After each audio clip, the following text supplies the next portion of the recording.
This is Audible.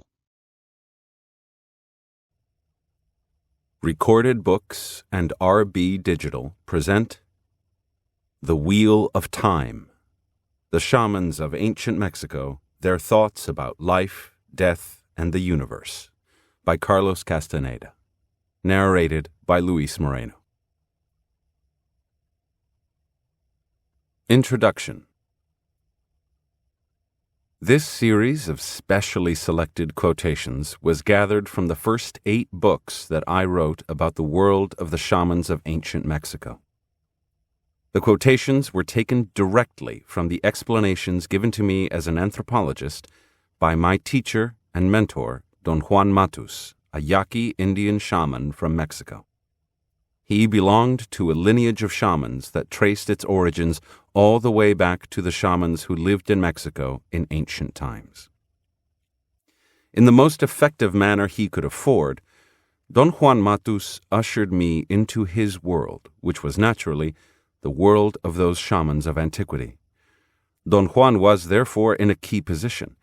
He knew about the existence of another realm of reality, a realm which was neither illusory nor the product of outbursts of fantasy. For Don Juan and the rest of his shaman companions, there were 15 of them, the world of the shamans of antiquity was as real and as pragmatic as anything could be.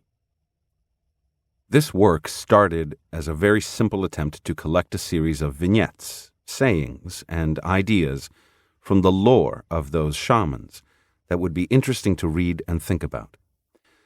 But once the work was in progress, an unforeseeable twist of direction took place. I realized that the quotations by themselves were imbued with an extraordinary impetus. They revealed a covert train of thought that had never been evident to me before. They were pointing out the direction that Don Juan's explanations had taken over the 13 years in which he guided me as an apprentice. Better than any type of conceptualization, the quotations revealed an unsuspected and unwavering line of action that Don Juan had followed in order to promote and facilitate my entrance into his world. It became something beyond a speculation to me that if Don Juan had followed that line, this must have also been the way in which his own teacher had propelled him into the world of shamans. Don Juan Matus's line of action was his intentional attempt to pull me into what he said was another cognitive system. By cognitive system, he meant the standard definition of cognition, the processes responsible for the awareness of everyday life, processes which include memory, experience, perception, and the expert use of any given syntax. Don Juan's claim was that the shamans of ancient Mexico had indeed a different cognitive system than the average man's. Following all the logic and reasoning available to me as a student of the social sciences, I had to reject his statement. I pointed out to Don Juan time and time again that whatever he was claiming was preposterous. It was, to me, an intellectual aberration at best. It took 13 years of hard labor on his part, and on mine, to discombobulate my trust in the normal system of cognition that makes the world around us comprehensible to us. This maneuver pushed me into a very strange state, a state of quasi-distrust in the otherwise implicit acceptance of the cognitive processes of our daily world. After 13 years of heavy onslaughts, I realized, against my very will, that Don Juan Matus was indeed proceeding from another point of view. Therefore, the shamans of ancient Mexico must have had another system of cognition. To admit this burned my very being. I felt like a traitor. I felt as if I were voicing the most horrendous heresy.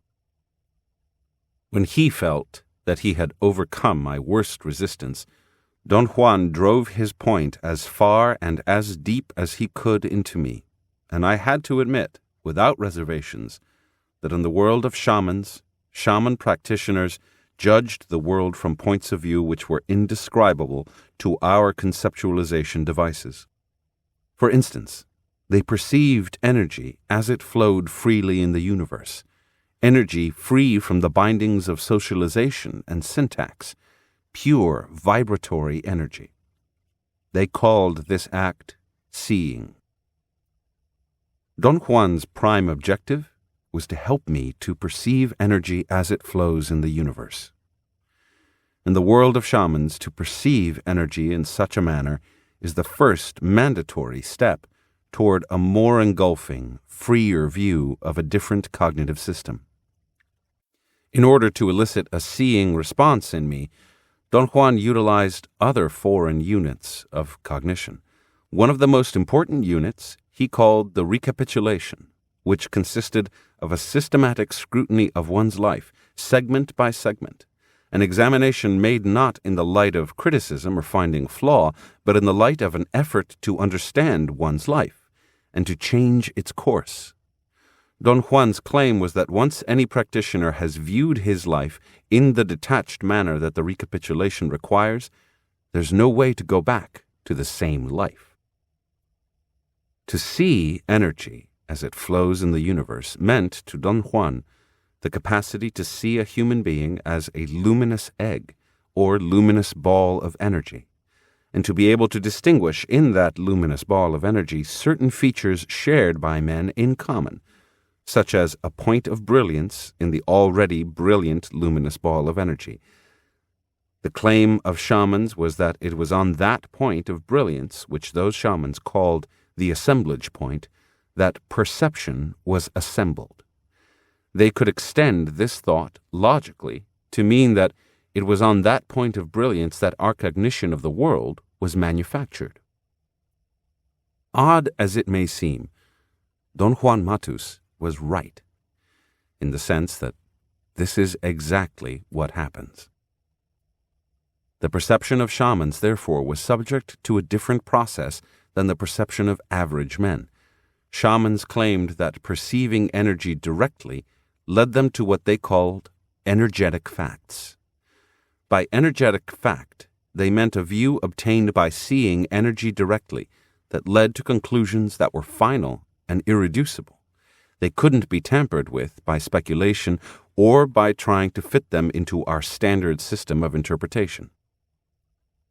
Don Juan said that for the shamans of his lineage it was an energetic fact that the world around us is defined by the processes of cognition, and those processes are not unalterable.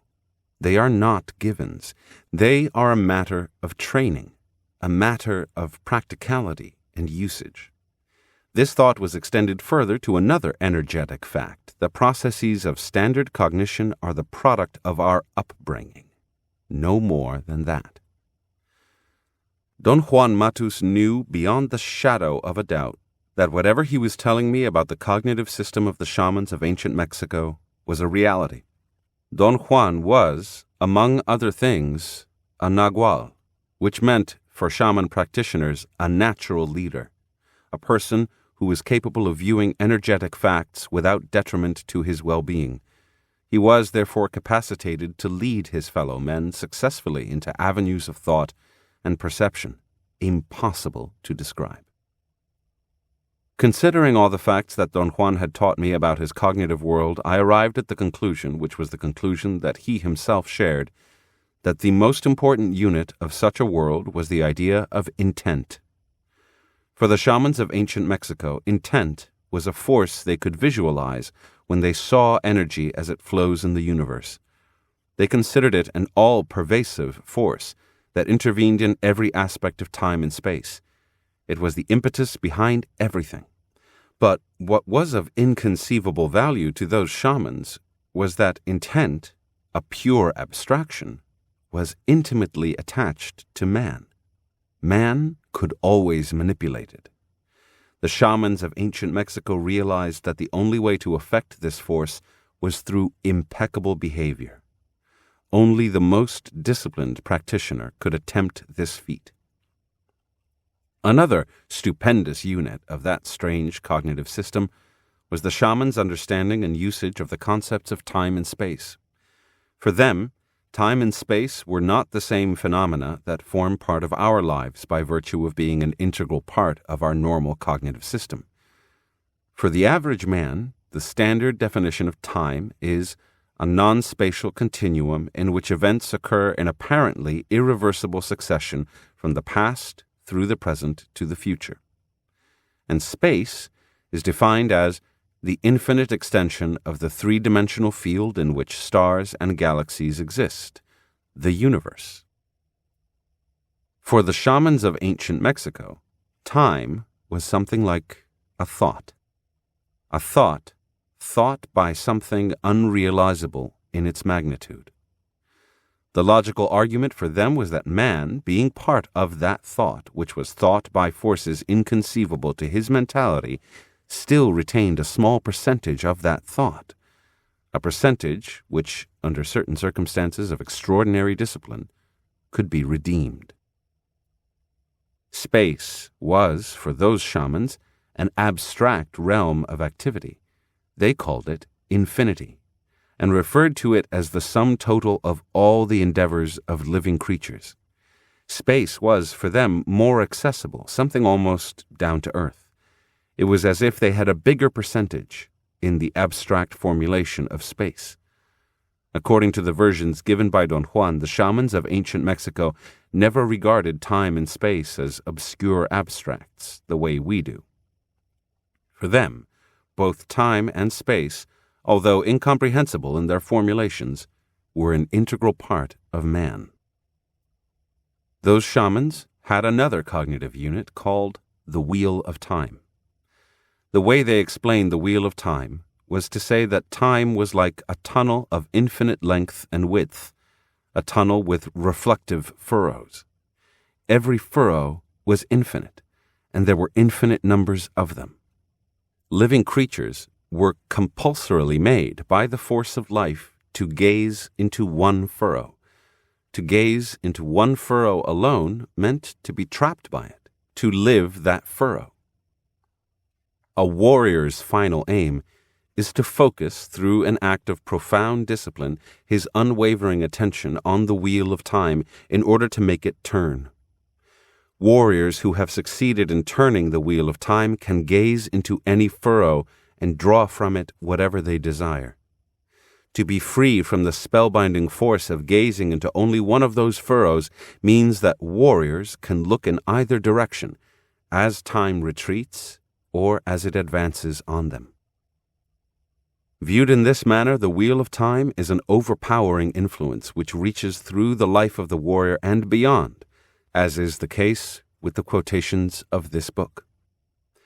They seem to be strung together by a coil that has a life of its own. That coil, explained by the cognition of shamans, is the wheel of time. Under the impact of the wheel of time, the aim of this book became then something that had not been part of the original plan. The quotations became the ruling factor by themselves and in themselves, and the drive imposed on me by them was one of staying as close as I possibly could to the spirit in which the quotations were given. They were given in the spirit of frugality and ultimate directness. Another thing that I tried unsuccessfully to do with the quotations was to organize them into a series of categories that would make reading them easier. However, the categorization of the quotations became untenable. There was no way of setting arbitrary categories of meaning that suited me personally to something so amorphous, so vast as a total cognitive world. The only thing that could be done was to follow the quotations and let them create a sketch of the skeletal form of the thoughts and feelings that the shamans of ancient Mexico had about life, death, the universe, energy. They are reflections of how those shamans understood not only the universe, but the processes of living and coexisting in our world.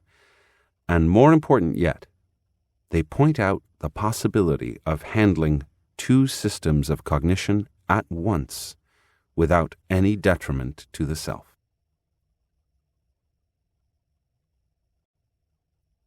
Quotations from the Teachings of Don Juan. power rests on the kind of knowledge that one holds. What is the sense of knowing things that are useless? They will not prepare us for our unavoidable encounter with the unknown. Nothing in this world is a gift. Whatever has to be learned must be learned the hard way. A man goes to knowledge as he goes to war, wide awake, with fear, with respect, and with absolute assurance. Going to knowledge or going to war in any other manner is a mistake, and whoever makes it might never live to regret it. When a man has fulfilled all four of these requisites, to be wide awake, to have fear, respect, and absolute assurance, there are no mistakes for which he will have to account. Under such conditions, his actions lose the blundering quality of the acts of a fool. If such a man fails or suffers a defeat, he will have lost only a battle, and there will be no pitiful regrets over that. Dwelling upon the self too much produces a terrible fatigue. A man in that position is deaf and blind to everything else. The fatigue itself makes him cease to see the marvels all around him. Every time a man sets himself to learn, he has to labor as hard as anyone can, and the limits of his learning are determined by his own nature. Therefore, there is no point in talking about knowledge. Fear of knowledge is natural. All of us experience it, and there is nothing we can do about it. But no matter how frightening learning is, it is more terrible to think of a man without knowledge. To be angry at people means that one considers their acts to be important. It is imperative to cease to feel that way. The acts of men cannot be important enough to offset our only viable alternative, our unchangeable encounter with infinity. Anything is one of a million paths. Therefore, a warrior must always keep in mind that a path is only a path. If he feels that he should not follow it, he must not stay with it under any conditions. His decision to keep on that path or to leave it must be free of fear or ambition. He must look at every path closely and deliberately. There is a question that a warrior has to ask mandatorily. Does this path have a heart? All paths are the same. They lead nowhere. However, a path without a heart is never enjoyable. On the other hand, a path with heart is easy. It does not make a warrior work at liking it. It makes for a joyful journey. As long as a man follows it, he is one with it. There is a world of happiness where there is no difference between things, because there is no one there to ask about the difference. But that is not the world of men. Some men have the vanity to believe that they live in two worlds, but that is only their vanity. There is but one single world for us. We are men, and must follow the world of men contentedly. A man has four natural enemies: fear, clarity, power, and old age. Fear, clarity, and power can be overcome, but not old age. Its effect can be postponed, but it can never be overcome. Commentary. The essence of whatever Don Juan said at the beginning of my apprenticeship is encapsulated in the abstract nature of the quotations selected from the first book, The Teachings of Don Juan. At the time of the events described in that book, Don Juan spoke a great deal about allies, power plants, mezcalito, the little smoke, the wind, the spirits of rivers and mountains, the spirit of the chaparral, etc., etc. Later on, when I questioned him about his emphasis on those elements and why he wasn't using them anymore, he admitted unabashedly that at the beginning of my apprenticeship he had gone into all that pseudo-Indian shaman rigmarole for my benefit. I was flabbergasted. I wondered how he could make such a statement, which was obviously not true. He had really meant what he said about those elements of his world, and I was certainly the man who could attest to the veracity of his words and moods. "Don't take it so seriously," he said, laughing. "It was very enjoyable for me to get into all that crap, and it was even more enjoyable because I knew that I was doing it for your benefit." "For my benefit, Don Juan? What kind of aberration is this?" "Yes, for your benefit. I tricked you by holding your attention on items of your world which held a profound fascination for you, and you swallowed it hook, line, and sinker. All I needed was to get your undivided attention, but how could I have done that when you had such an undisciplined spirit? You yourself told me time and time again that you stayed with me because you found what I said about the world fascinating. What you didn't know how to express was that the fascination that you felt was based on the fact that you vaguely recognized every element I was talking about. You thought that the vagueness was, of course, shamanism. And you went for it, meaning you stayed." "Do you do this to everybody, Don Juan?" "Not to everybody, because not everybody comes to me, and above all, I'm not interested in everybody. I was, and I am interested in you. You alone. My teacher, the Nagual Julian, tricked me in a similar way. He tricked me with my sensuality and greed. He promised to get me all the beautiful women who surrounded him, and he promised to cover me with gold. He promised me a fortune, and I fell for it. All the shamans of my lineage had been tricked that way since time immemorial. The shamans of my lineage are not teachers or gurus. They don't give a fig about teaching their knowledge. They want heirs to their knowledge, not people vaguely interested in their knowledge for intellectual reasons." Don Juan was right when he said that I had fallen for his maneuver fully. I did believe that I had found the perfect shaman anthropological informant. This was the time when, under Don Juan's auspices and due to his influence, I wrote diaries and collected old maps that showed the locations of the Yaqui Indian towns throughout the centuries, beginning with the chronicles of the Jesuits in the late 1700s. I recorded all those locations, and I identified the most subtle changes and began to ponder and wonder why the towns were shifted to other locales, and why they were arranged in slightly different patterns every time they were relocated. Pseudo-speculations about reason and reasonable doubts overwhelmed me. I collected thousands of sheets of abbreviated notes and possibilities drawn from books and chronicles. I was a perfect student of anthropology. Don Juan spurred my fancy in every way he possibly could.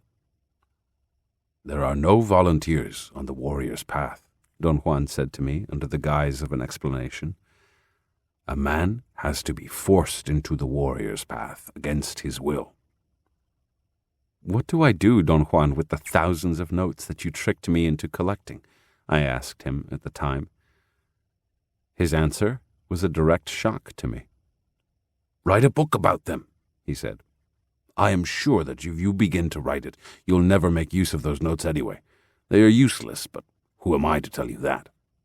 Find out for yourself, but don't endeavor to write a book as a writer. Endeavor to do it as a warrior, as a shaman warrior." "What do you mean by that, Don Juan?" "I don't know.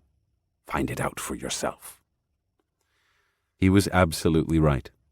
I never used those notes. Instead, I found myself writing unwittingly about the inconceivable possibilities of the existence of another system of cognition.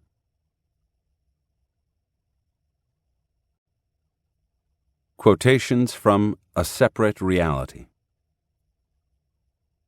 "A warrior knows that he is only a man. His only regret is that his life is so short that he can't grab on to all the things that he would like to. But for him, this is not an issue. It's only a pity. Feeling important makes one heavy, clumsy, and vain.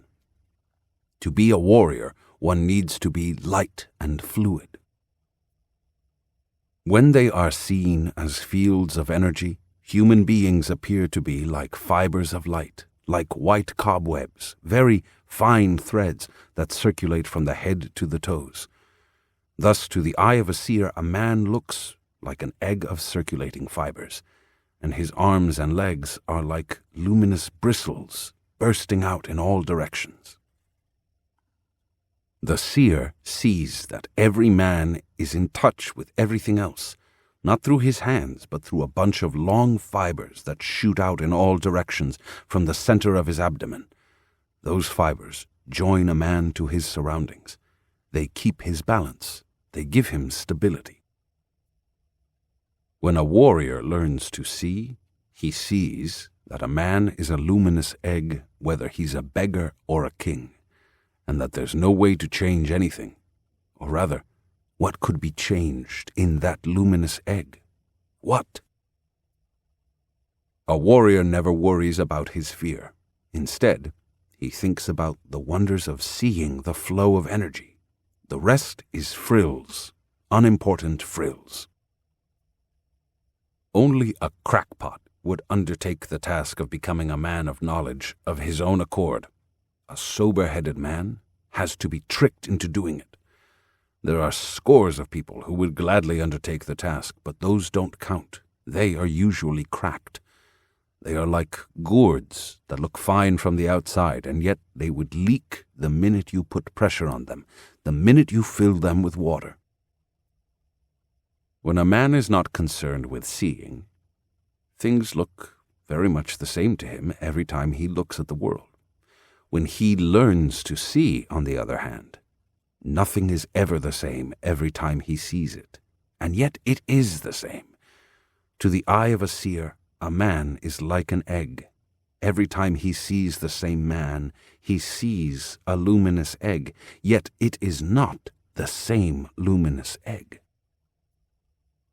The shamans of ancient Mexico gave the name allies to inexplicable forces that acted upon them.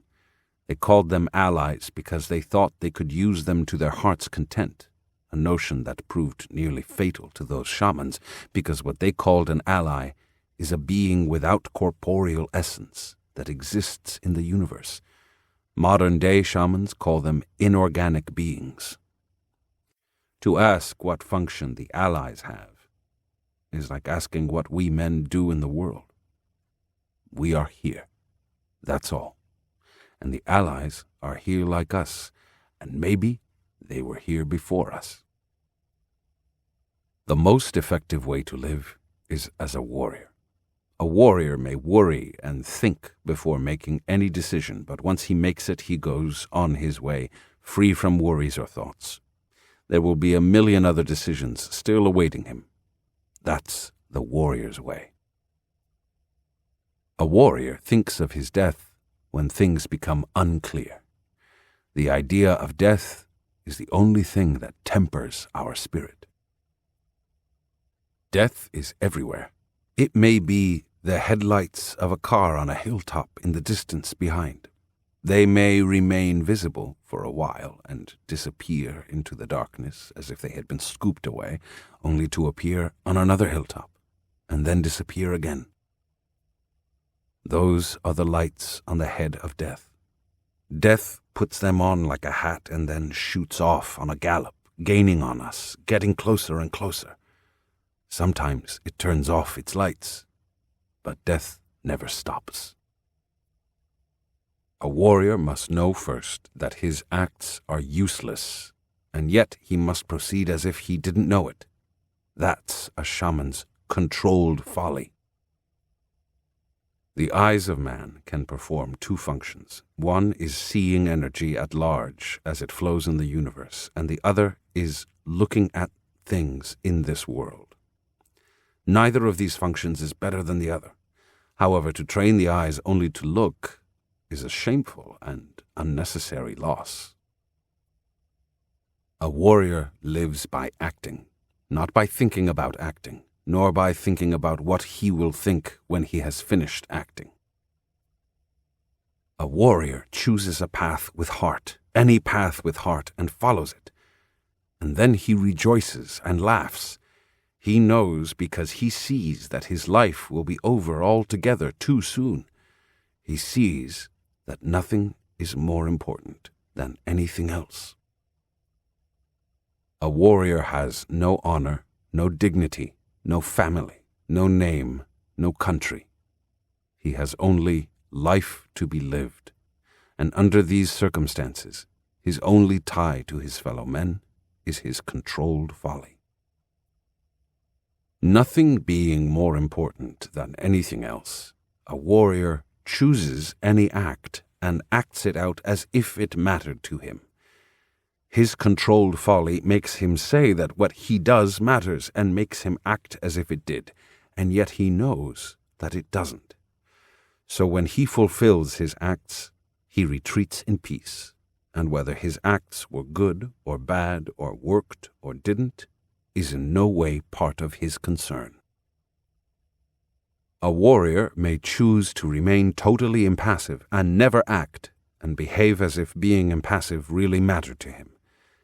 He would be rightfully true at that too, because that would also be his controlled folly. There's no emptiness in the life of a warrior. Everything is filled to the brim. Everything is filled to the brim, and everything is equal. An average man is too concerned with liking people or with being liked himself. A warrior likes, that's all. He likes whatever or whomever he wants, for the hell of it. A warrior takes responsibility for his acts, for the most trivial of his acts. An average man acts out his thoughts and never takes responsibility for what he does. The average man is either victorious or defeated, and depending on that, he becomes a persecutor or a victim. These two conditions are prevalent as long as one does not see. Seeing dispels the illusion of victory or defeat or suffering. A warrior knows that he is waiting and what he is waiting for. And while he waits, he wants nothing. And thus whatever little thing he gets is more than he can take. If he needs to eat, he finds a way because he is not hungry. If something hurts his body, he finds a way to stop it because he is not in pain. To be hungry or to be in pain means that the man is not a warrior, and the forces of his hunger and pain will destroy him. Denying oneself is an indulgence. The indulgence of denying is by far the worst. It forces us to believe that we are doing great things, when in effect we are only fixed within ourselves. Intent is not a thought or an object or a wish. Intent is what can make a man succeed when his thoughts tell him that he is defeated. It operates in spite of the warrior's indulgence. Intent is what makes him invulnerable. Intent is what sends a shaman through a wall, through space, to infinity. When a man embarks on the warrior's path, he becomes aware in a gradual manner that ordinary life has been left forever behind. The means of the ordinary world are no longer a buffer for him, and he must adopt a new way of life if he is going to survive. Every bit of knowledge that becomes power has death as its central force. Death lends the ultimate touch, and whatever is touched by death indeed becomes power. Only the idea of death makes a warrior sufficiently detached so that he is capable of abandoning himself to anything. He knows his death is stalking him and won't give him time to cling to anything. So he tries, without craving, all of everything. We are men, and our lot is to learn and to be hurled into inconceivable new worlds. A warrior who sees energy knows that there is no end to the new worlds for our vision. Death is a twirl. Death is a shiny cloud over the horizon. Death is me talking to you. Death is you and your writing pad. Death is nothing. Nothing. It is here, yet it isn't here at all. The spirit of a warrior is not geared to indulging and complaining, nor is it geared to winning or losing. The spirit of a warrior is geared only to struggle, and every struggle is a warrior's last battle on earth. Thus the outcome matters very little to him. In his last battle on earth, a warrior lets his spirit flow free and clear, and as he wages his battle, knowing that his intent is impeccable, a warrior laughs and laughs. We talk to ourselves incessantly about our world. In fact, we maintain our world with our internal talk. And whenever we finish talking to ourselves about ourselves and our world, the world is always as it should be. We renew it, we rekindle it with life, we uphold it with our internal talk. Not only that, but we also choose our paths as we talk to ourselves. Thus we repeat the same choices over and over until the day we die, because we keep on repeating the same internal talk over and over until the day we die. A warrior is aware of this and strives to stop his internal talk. The world is all that is encased here. Life, death, people, and everything else that surrounds us. The world is incomprehensible. We won't ever understand it. We won't ever unravel its secrets. Thus, we must treat the world as it is, a sheer mystery. The things that people do cannot, under any conditions, be more important than the world. And thus a warrior treats the world as an endless mystery, and what people do as an endless folly. Commentary. In the quotations drawn from a separate reality, the mood that the shamans of ancient Mexico affixed to all their intentional endeavors begins to show with remarkable clarity.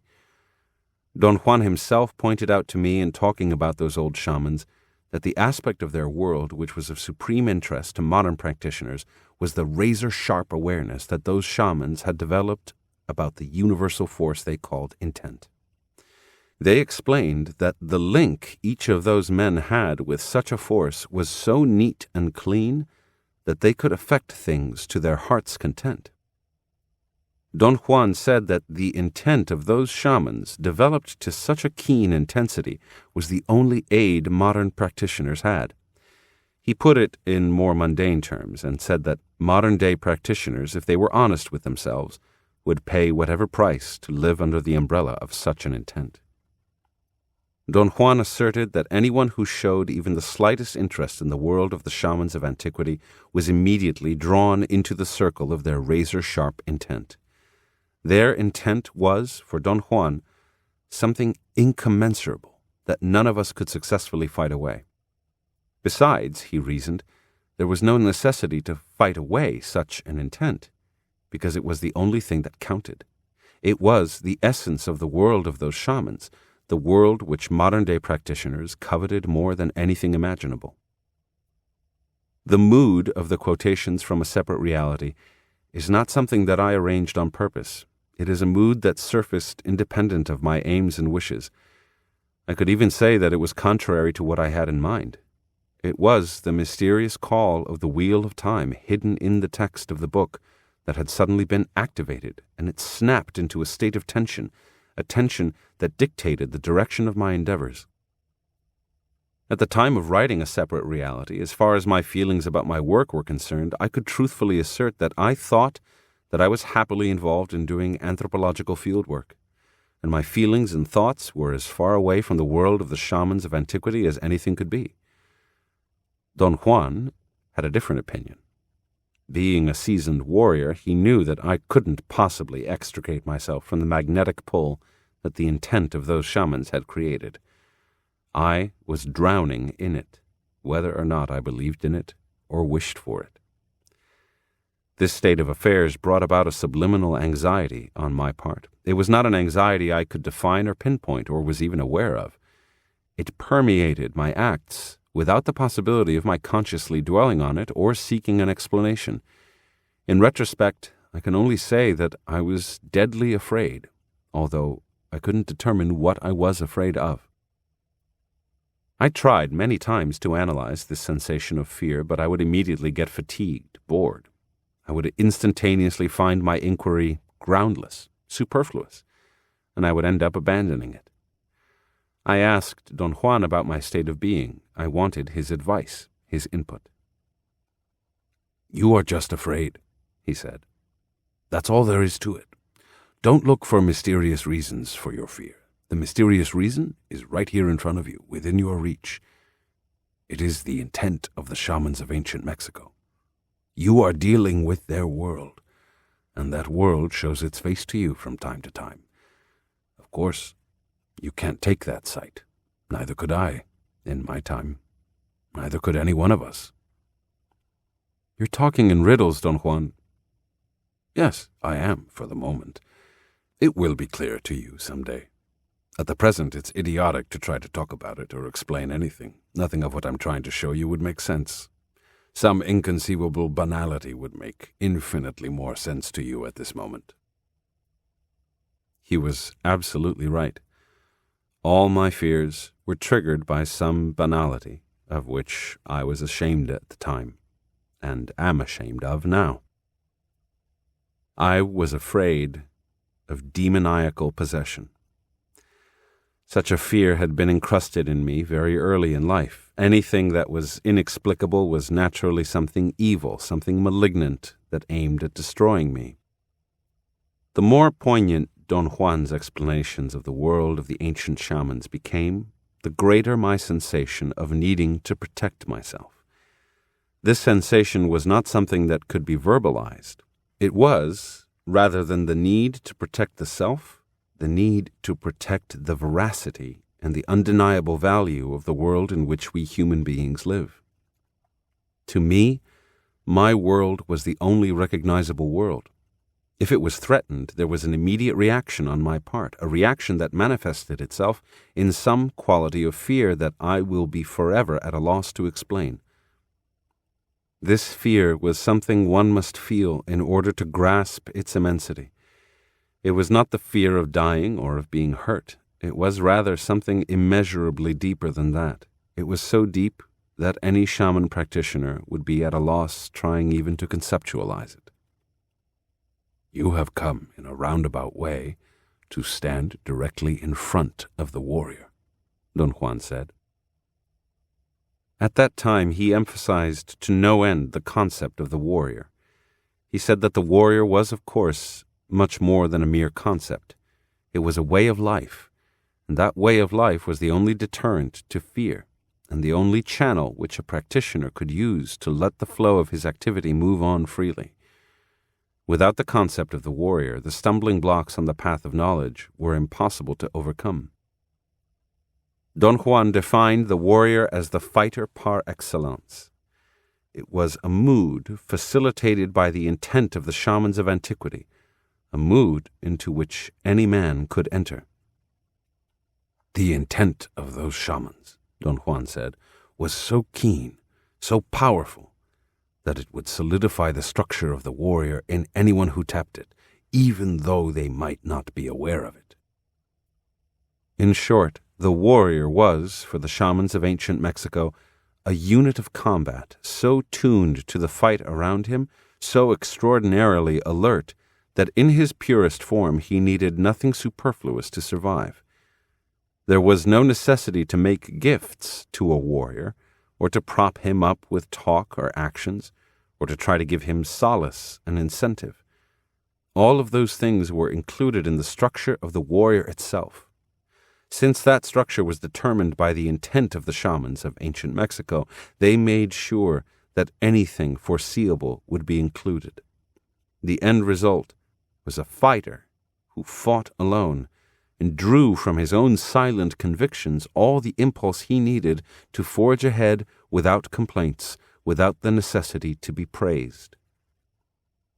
Personally, I found the concept of the warrior fascinating and, at the same time, one of the most frightening things I had ever encountered. I thought it was a concept that, if I adopted it, would bind me into servitude, and wouldn't give me the time or the disposition to protest or examine or complain. Complaining had been my lifelong habit, and truthfully, I would have fought tooth and nail not to give it up. I thought that complaining was the sign of a sensitive, courageous, forthright man who has no qualms in stating his facts, his likes and dislikes. If all of that was going to turn into a fighting organism, I stood to lose more than I could afford. These were my inner thoughts, and yet I coveted the direction, the peace, the efficiency of the warrior. One of the great aids that the shamans of ancient Mexico employed in establishing the concept of the warrior was the idea of taking our death as a companion, a witness to our acts. Don Juan said that once that premise is accepted, in whatever mild form, a bridge is formed which extends across the gap between our world of daily affairs and something that is in front of us but has no name, something that is lost in a fog and doesn't seem to exist, something so terribly unclear that it cannot be used as a point of reference, and yet it is there, undeniably present. Don Juan claimed that the only being on earth capable of crossing over that bridge was the warrior, silent in his struggle, undetainable because he has nothing to lose, functional and efficacious because he has everything to gain.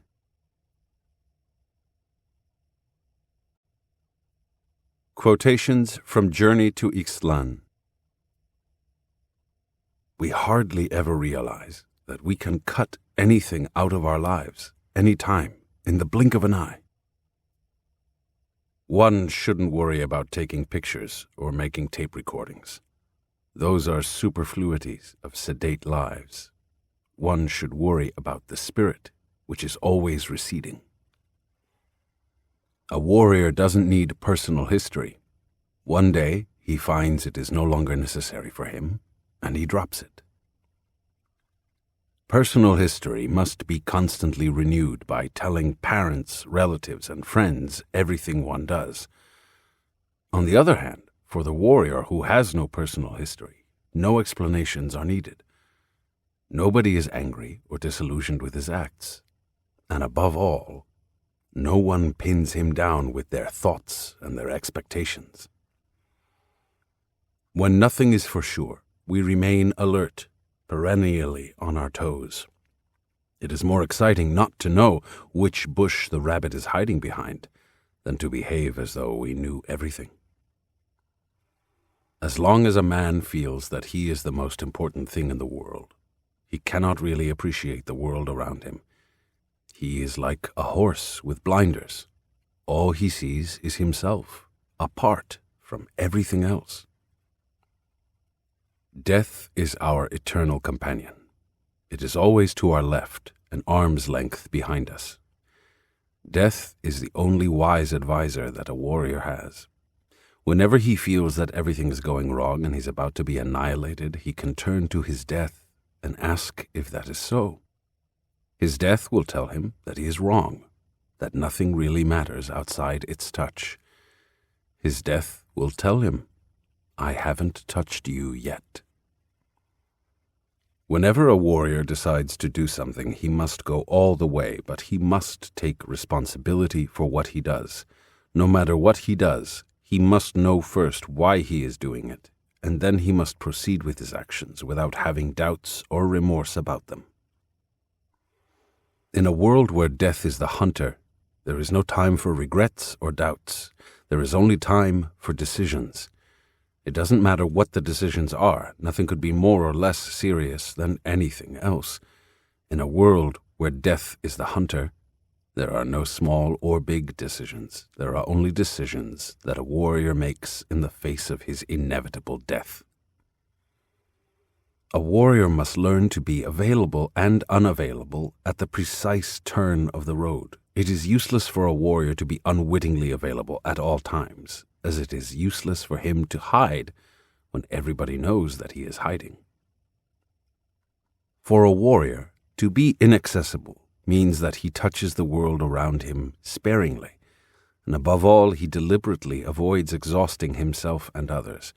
He doesn't use and squeeze people until they have shriveled to nothing, especially the people he loves. Once a man worries, he clings to anything out of desperation, and once he clings, he is bound to get exhausted or to exhaust whomever or whatever he is clinging to. A warrior hunter, on the other hand, knows he will lure game into his traps over and over again, so he doesn't worry. To worry is to become accessible, unwittingly accessible. A warrior hunter deals intimately with his world, and yet he is inaccessible to that same world. He taps it lightly, stays for as long as he needs to, and then swiftly moves away, leaving hardly a mark. To be a warrior hunter is not just to trap game. A warrior hunter does not catch game because he sets his traps or because he knows the routines of his prey, but because he himself has no routines. This is his advantage. He is not at all like the animals he is after, fixed by heavy routines and predictable quirks. He is free, fluid, unpredictable. For an average man, the world is weird because if he's not bored with it, he's at odds with it.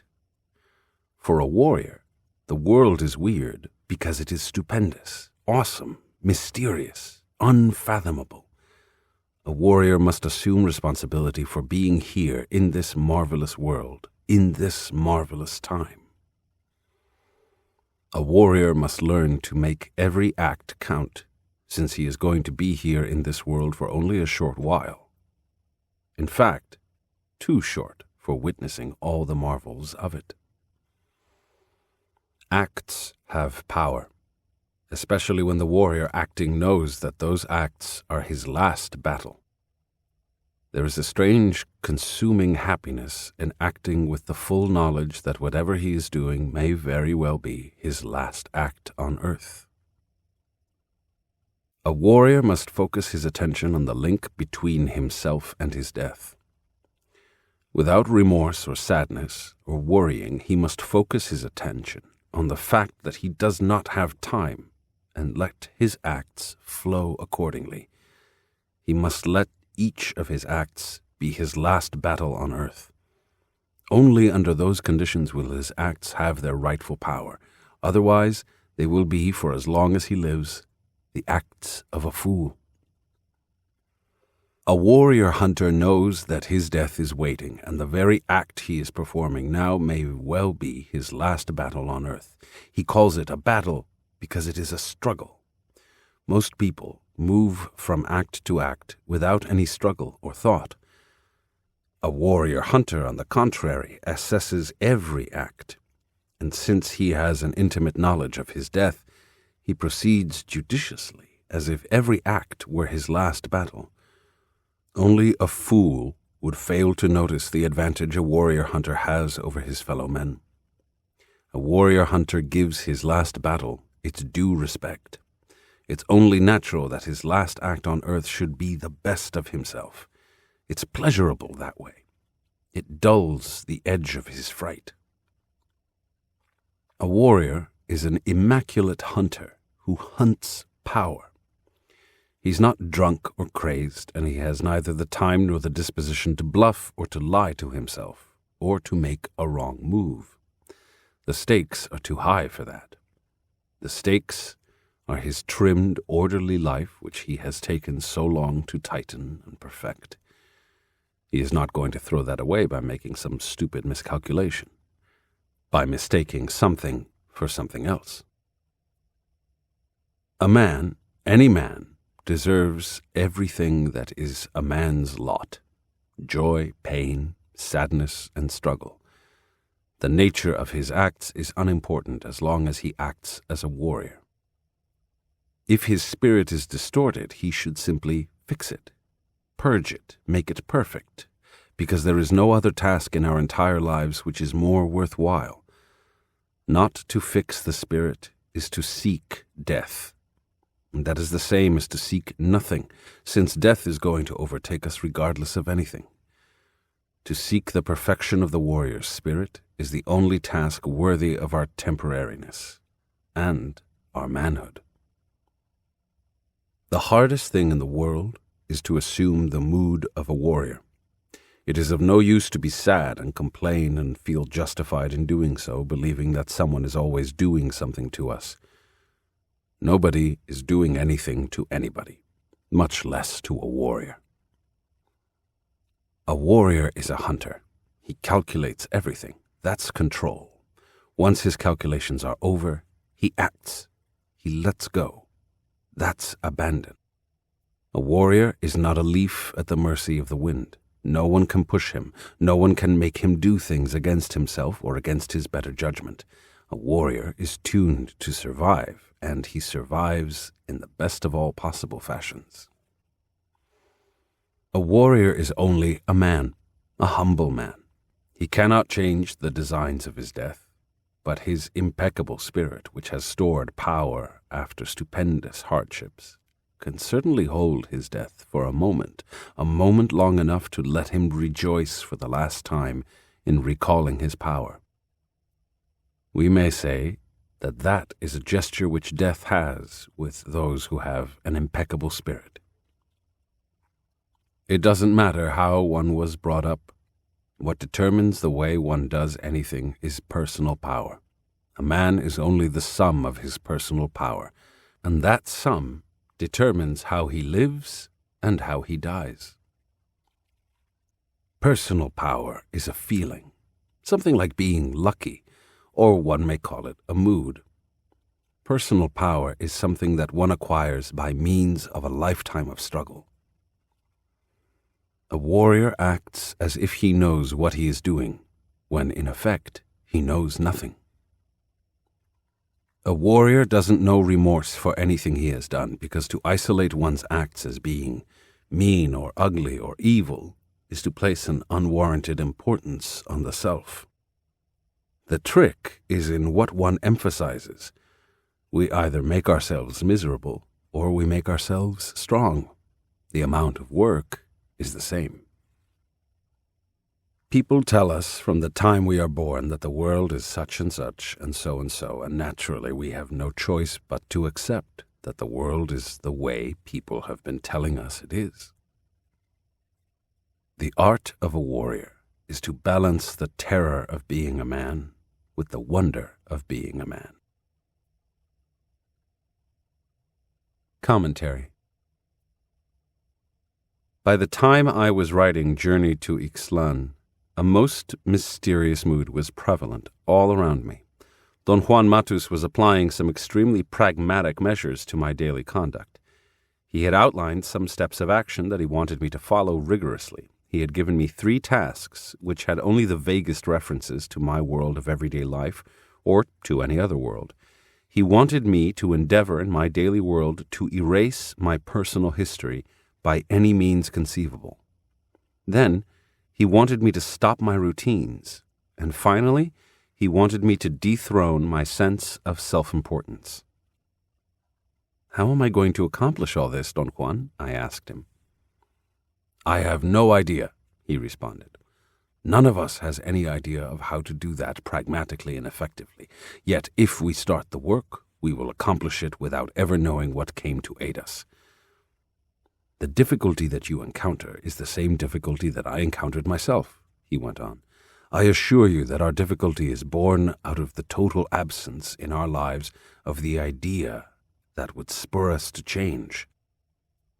At the time that my teacher gave me this task, all I needed in order to make it work was the idea that it could be done. Once I had the idea, I accomplished it without knowing how. I recommend that you do the same." I went into the most contorted complaints, alluding to the fact that I was a social scientist, accustomed to practical directions that had substance to them, not to something vague which was dependent on magical solutions rather than practical means. "Say whatever you want," Don Juan responded, laughing. "Once you're through complaining, forget about your qualms and do what I have asked you to do." Don Juan was right. All that I needed, or rather, all that a mysterious part of me which was not overt needed, was the idea. The me that I had known through all my life needed infinitely more than the idea. It needed coaching, spurring, direction. I became so intrigued by my success that the tasks of erasing my routines, losing my self-importance, and dropping my personal history became a sheer delight. "You are smack in front of the warrior's way," Don Juan said, by way of explanation for my mysterious success.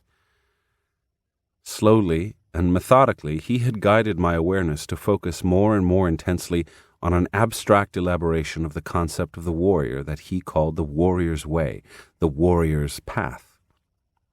He explained that the warrior's way was a structure of ideas established by the shamans of ancient Mexico. Those shamans had derived their construct by means of their ability to see energy as it flows freely in the universe.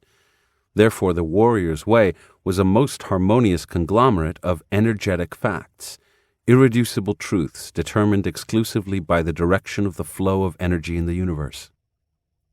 Don Juan categorically stated that there was nothing about the warrior's way that could be argued, nothing that could be changed. It was in itself and by itself a perfect structure, and whoever followed it was corralled by energetic facts that admitted no argument, no speculation about their function and their value. Don Juan said that those old shamans called it the warrior's way because its structure encompassed all the living possibilities that a warrior might encounter on the path of knowledge. Those shamans were absolutely thorough and methodical in their search for such possibilities.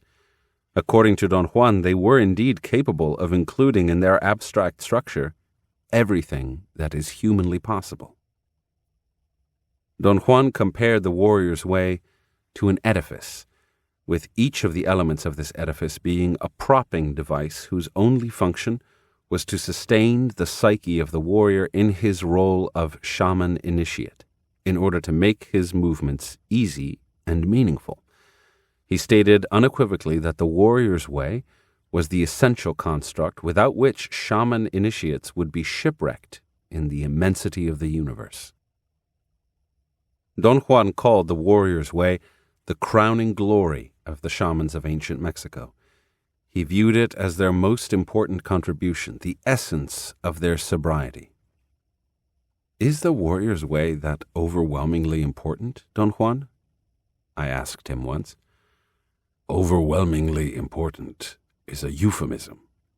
The warrior's way is everything. It is the epitome of mental and physical health. I cannot explain it in any other way. For the shamans of ancient Mexico to have created such a structure means to me that they were at the height of their power, the peak of their happiness, the apex of their joy." On the level of pragmatic acceptance or rejection, in which I thought I was submerged at the time, to embrace the warrior's path thoroughly and unbiasedly was nothing short of an impossibility for me. The more Don Juan explained the warrior's path, the more intense the sensation I had that he was indeed plotting to overthrow all my balance. Don Juan's guidance was, therefore, covert. It manifested itself with stupendous clarity, however, in the quotations drawn from Journey to Ixtlan. Don Juan had advanced on me in leaps and bounds at tremendous speed without my being aware of it, and was suddenly breathing down my neck. I thought time and time again that I was either on the verge of accepting in a bona fide manner the existence of another cognitive system, or I was so thoroughly indifferent that I didn't care whether it happened one way or the other. Of course, there was always the option of running away from all that. But it wasn't tenable. Somehow, Don Juan's ministrations, or my heavy use of the concept of the warrior, had hardened me to the point that I was no longer that afraid. I was caught, but really, it made no difference. All I knew was that I was there with Don Juan for the duration.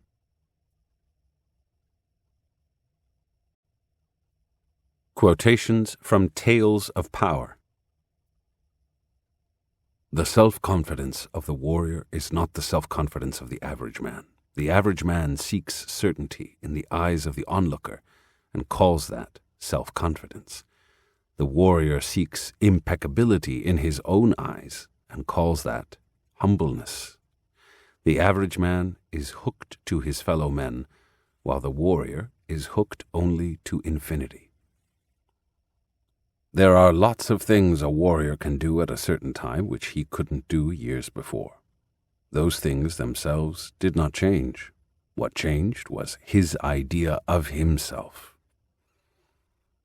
The only possible course that a warrior has is to act consistently and without reservations.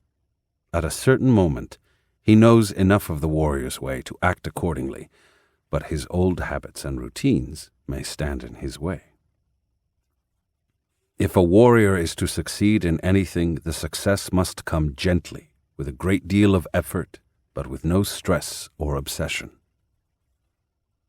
The internal dialogue is what grounds people in the daily world. The world is such and such or so only because we talk to ourselves about its being such and such or so and so.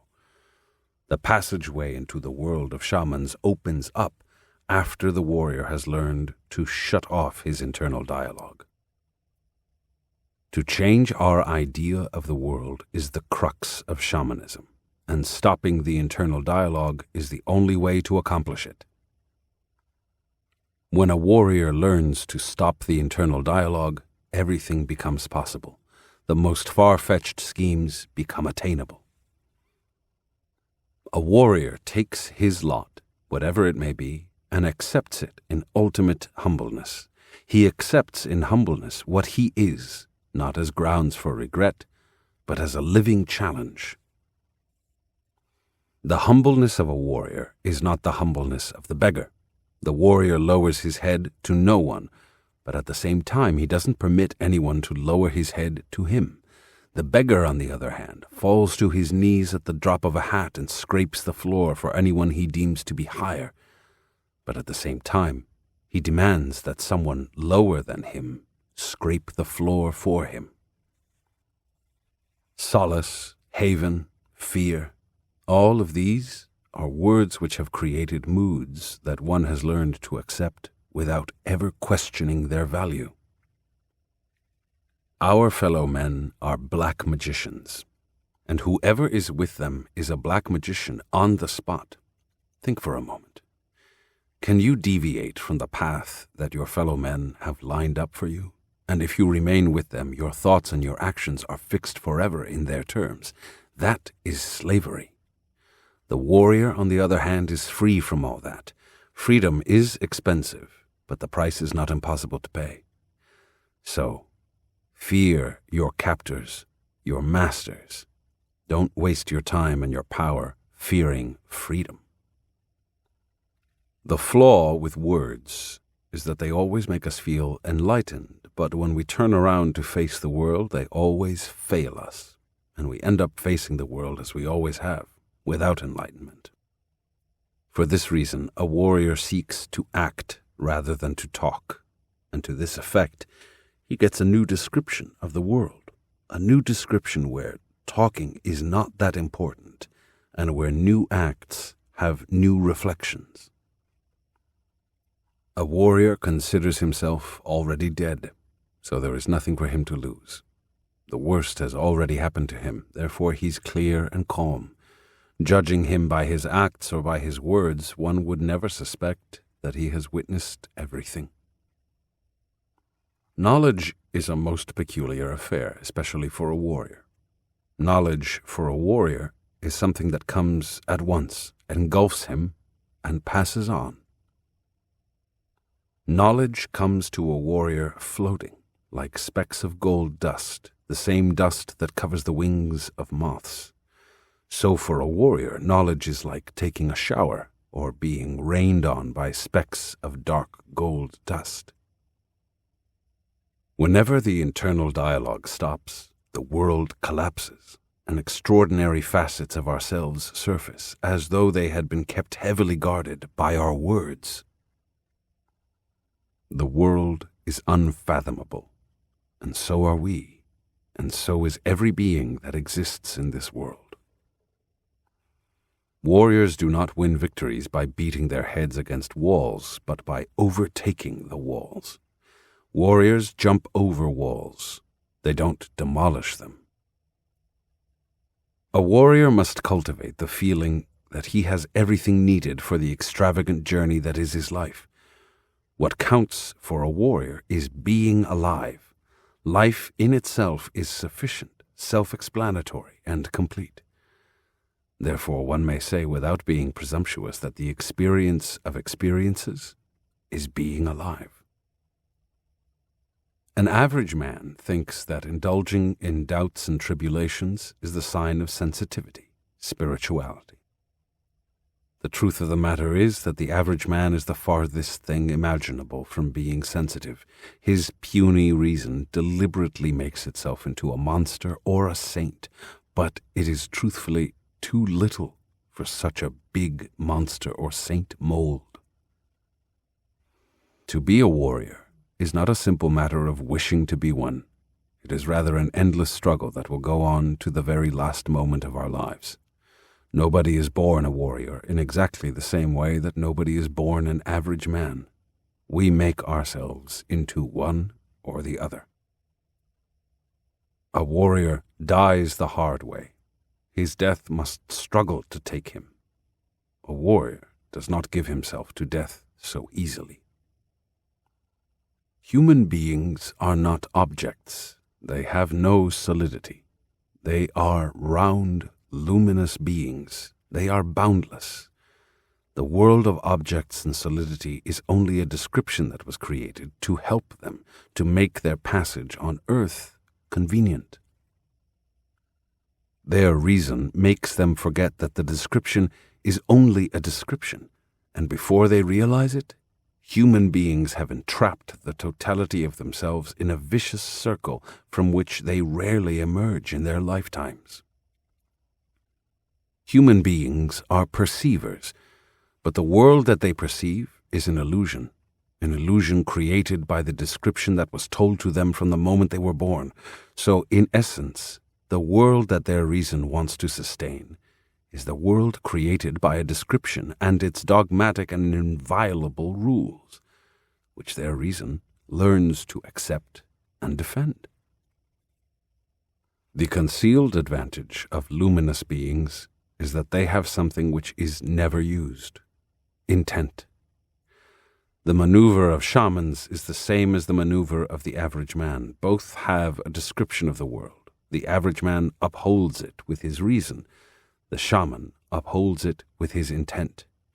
Both descriptions have their rules, but the advantage of the shaman is that intent is more engulfing than reason.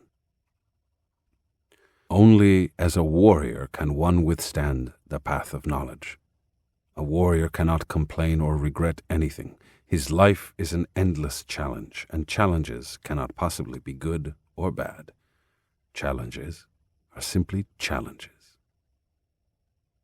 The basic difference between an ordinary man and a warrior is that a warrior takes everything as a challenge, while an ordinary man takes everything as a blessing or as a curse. The trump card of the warrior is that he believes without believing. But obviously a warrior can't just say he believes and let it go at that. That would be too easy. To just believe without any exertion would exonerate him from examining his situation. A warrior, whenever he has to involve himself with believing, does it as a choice. A warrior doesn't believe. A warrior has to believe. Death is the indispensable ingredient in having to believe. Without the awareness of death, everything is ordinary, trivial. It is only because death is stalking him that a warrior has to believe that the world is an unfathomable mystery. Having to believe in such a fashion is the warrior's expression of his innermost predilection. Power always makes a cubic centimeter of chance available to a warrior. The warrior's art is to be perennially fluid in order to pluck it. The average man is aware of everything only when he thinks he should be. The condition of a warrior, however, is to be aware of everything at all times. The totality of ourselves is a very mysterious affair. We need only a very small portion of it to fulfill the most complex tasks of life. Yet when we die with the totality of ourselves. A rule of thumb for a warrior is that he makes his decisions so carefully that nothing that may happen as a result of them can surprise him, much less drain his power. When a warrior makes the decision to take action, he should be prepared to die. If he is prepared to die, there shouldn't be any pitfalls, any unwelcome surprises, any unnecessary acts. Everything should gently fall into place, because he is expecting nothing. A warrior, as a teacher, must first of all teach about the possibility of acting without believing, without expecting rewards, acting just for the hell of it. His success as a teacher depends on how well and how harmoniously he guides his wards in this specific respect. In order to help his ward to erase personal history, the warrior as a teacher teaches 3 techniques: losing self-importance, assuming responsibility for one's acts, and using death as an advisor. Without the beneficial effect of these 3 techniques, erasing personal history would involve being shifty, evasive, and unnecessarily dubious about oneself and one's actions. There is no way to get rid of self-pity for good. It has a definite place and character in our lives, a definite facade which is recognizable. Thus, every time the occasion arises, the facade of self-pity becomes active. It has a history. But if one changes the facade, one shifts its place of prominence. One changes facades by shifting the component elements of the facade itself. Self-pity is useful to the user because he feels important and deserving of better conditions, better treatment, or because he is unwilling to assume responsibility for the acts that brought him to the state that elicited self-pity.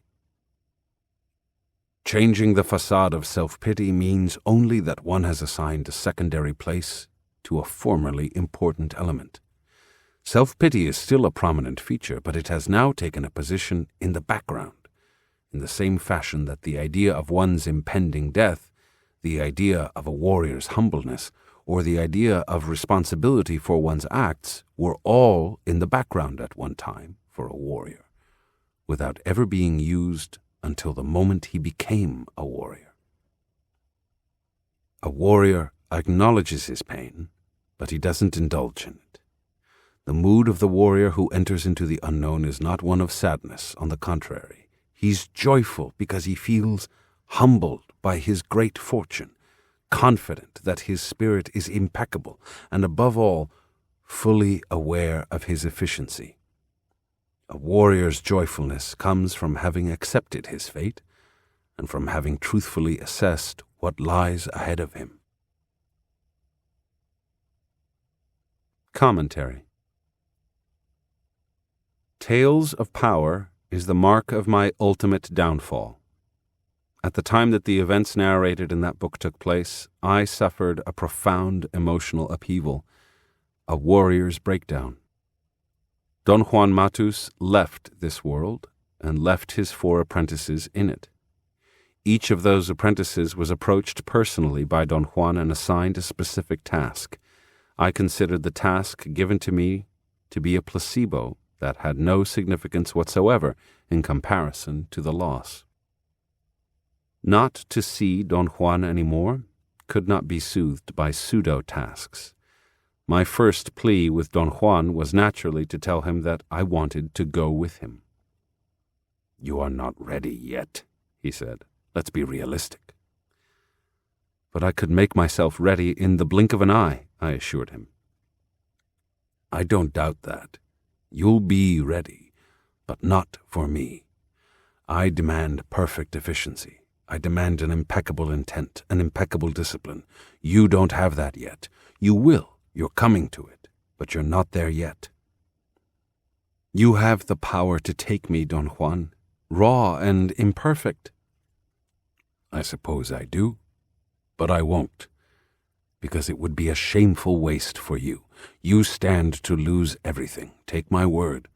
Don't insist. Insisting is not in the realm of warriors." That statement was sufficient to stop me. Internally, however, I yearned to go with him, to venture beyond the boundaries of everything that I knew as normal and real. When the moment came in which Don Juan actually left the world, he turned into some colored, vaporous luminosity. He was pure energy, flowing freely in the universe. My sensation of loss was so immense at that moment that I wanted to die. I disregarded everything Don Juan had said, and without any hesitation, I proceeded to throw myself off a precipice. I reasoned that if I did that, in death, Don Juan would have been obliged to take me with him and save whatever bit of awareness was left in me. But for reasons that are inexplicable, whether I view it from the premises of my normal cognition or from the cognition of the shaman's world, I didn't die. I was left alone in the world of everyday life, while my 3 cohorts were scattered all over the world. I was unknown to myself, something which made my loneliness more poignant than ever. I saw myself as an agent provocateur, a spy of sorts, that Don Juan had left behind for some obscure reasons. The quotations drawn from the corpus of Tales of Power show the unknown quality of the world, not the world of shamans, but the world of everyday life, which, according to Don Juan, is as mysterious and rich as anything can be. All we need to pluck the wonders of this world of everyday life is enough detachment. But more than detachment, we need enough affection and abandon. A warrior must love this world, Don Juan had warned me, in order for this world that seems so commonplace to open up and show its wonders. We were, at the time that he voiced this statement, in the desert of Sonora. "It is a sublime feeling," he said, "to be in this marvelous desert, to see those ragged peaks of pseudo-mountains that were really made by the flow of lava of long-gone volcanoes. It is a glorious feeling to find that some of those nuggets of obsidian were created at such high temperatures that they still retain the mark of their origin. They have power galore. To wander aimlessly in those ragged peaks and actually find a piece of quartz that picks up radio waves is extraordinary. The only drawback to this marvelous picture is that to enter into the marvels of this world or into the marvels of another world, a man needs to be a warrior, calm, collected, indifferent, seasoned by the onslaughts of the unknown. You are not seasoned that way yet. Therefore, it is your duty to seek that fulfillment before you could talk about venturing into the infinite. I have spent 35 years of my life seeking the maturity of a warrior. I have gone to places that defy description, seeking that sensation of being seasoned by the onslaughts of the unknown. I went unobtrusively, unannounced, and I came back in the same fashion. The works of warriors are silent and solitary, and when warriors go or come back, they do it so inconspicuously that nobody is the wiser. To seek a warrior's maturity in any other fashion would be ostentatious and therefore inadmissible. The quotations from Tales of Power were the most poignant reminder to me that the intent of the shamans who lived in Mexico in ancient times was still impeccably at work.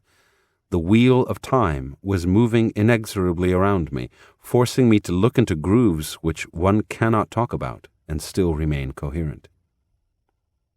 "Suffice it to say," Don Juan said to me once, "that the immensity of this world, be it the shaman's world or the average man's, is so conspicuous that only an aberration could keep us from noticing it.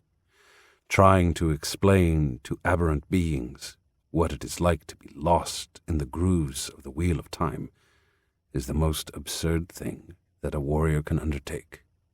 Therefore, he makes sure that his journeys are only the property of his condition of being a warrior."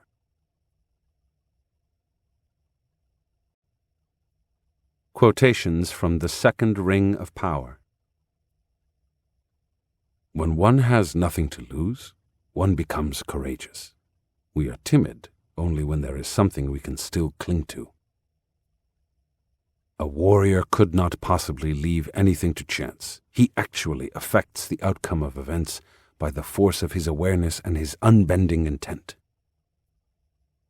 If a warrior wants to pay back for all the favors he has received, and he has no one in particular to address his payment to, he can address it to the spirit of man. That's always a very small account, and whatever one puts in it is more than enough.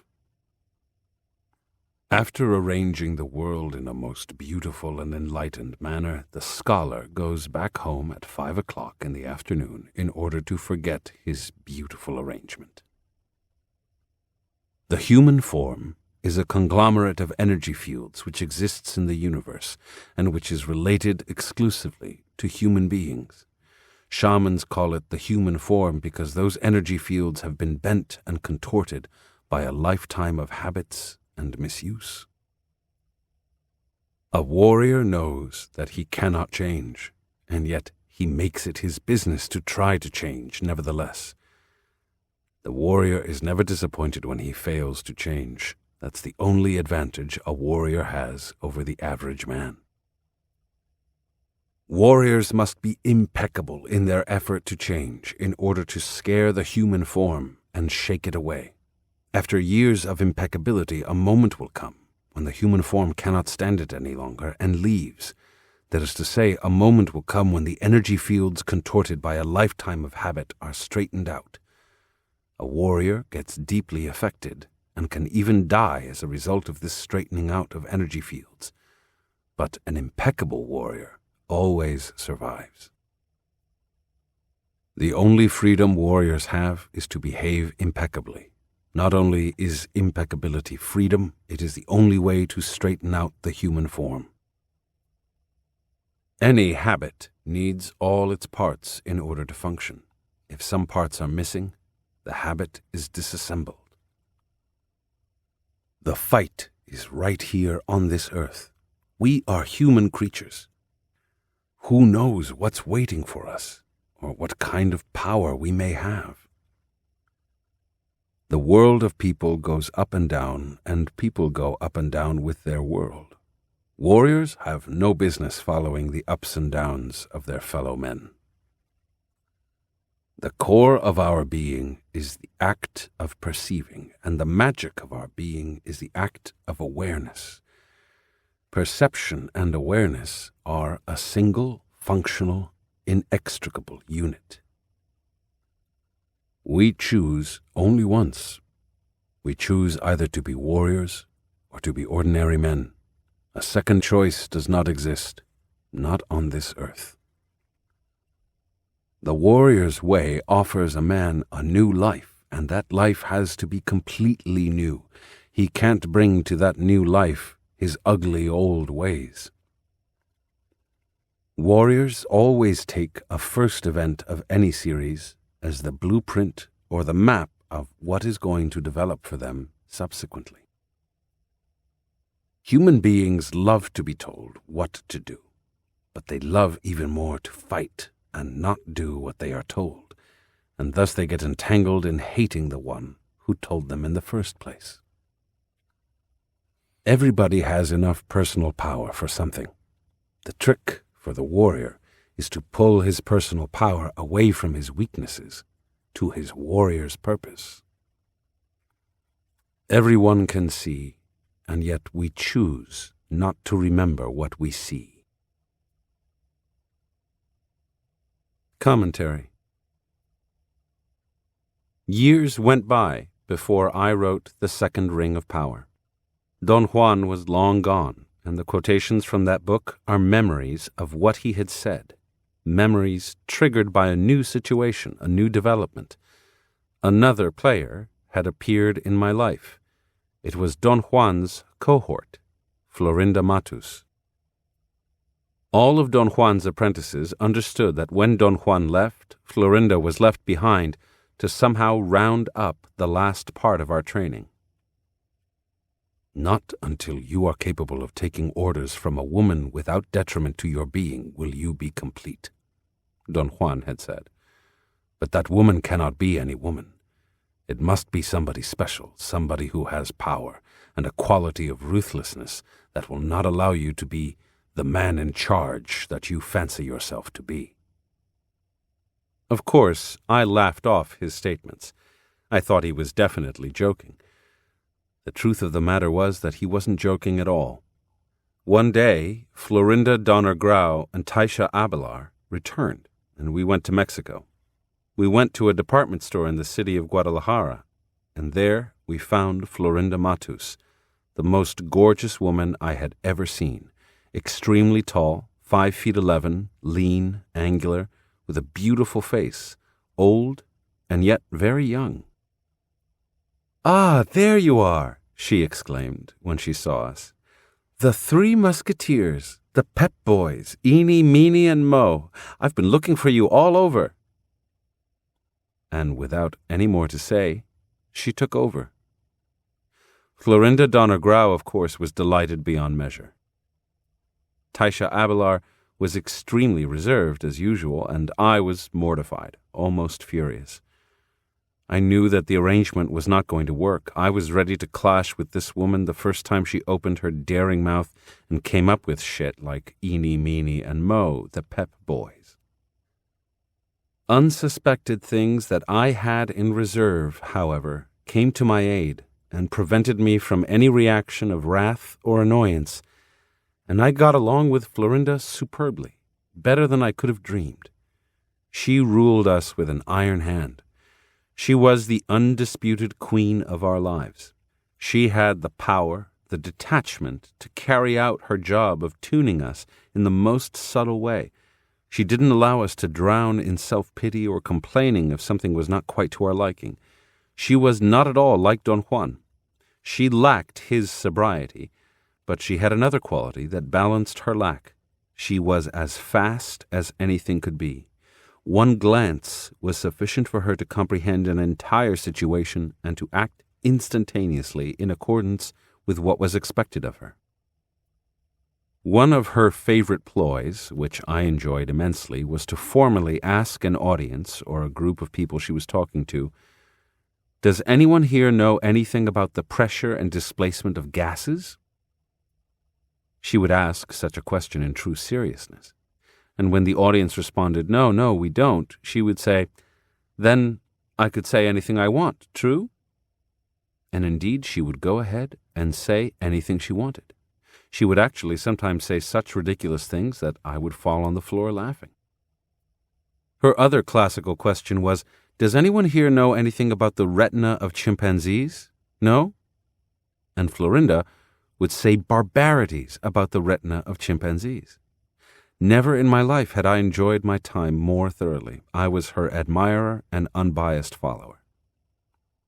I once had a fistula by the crest of the bone of my hip, a product of a fall that I had taken years before into a ravine filled with cactus needles. There had been 75 needles stuck in my body.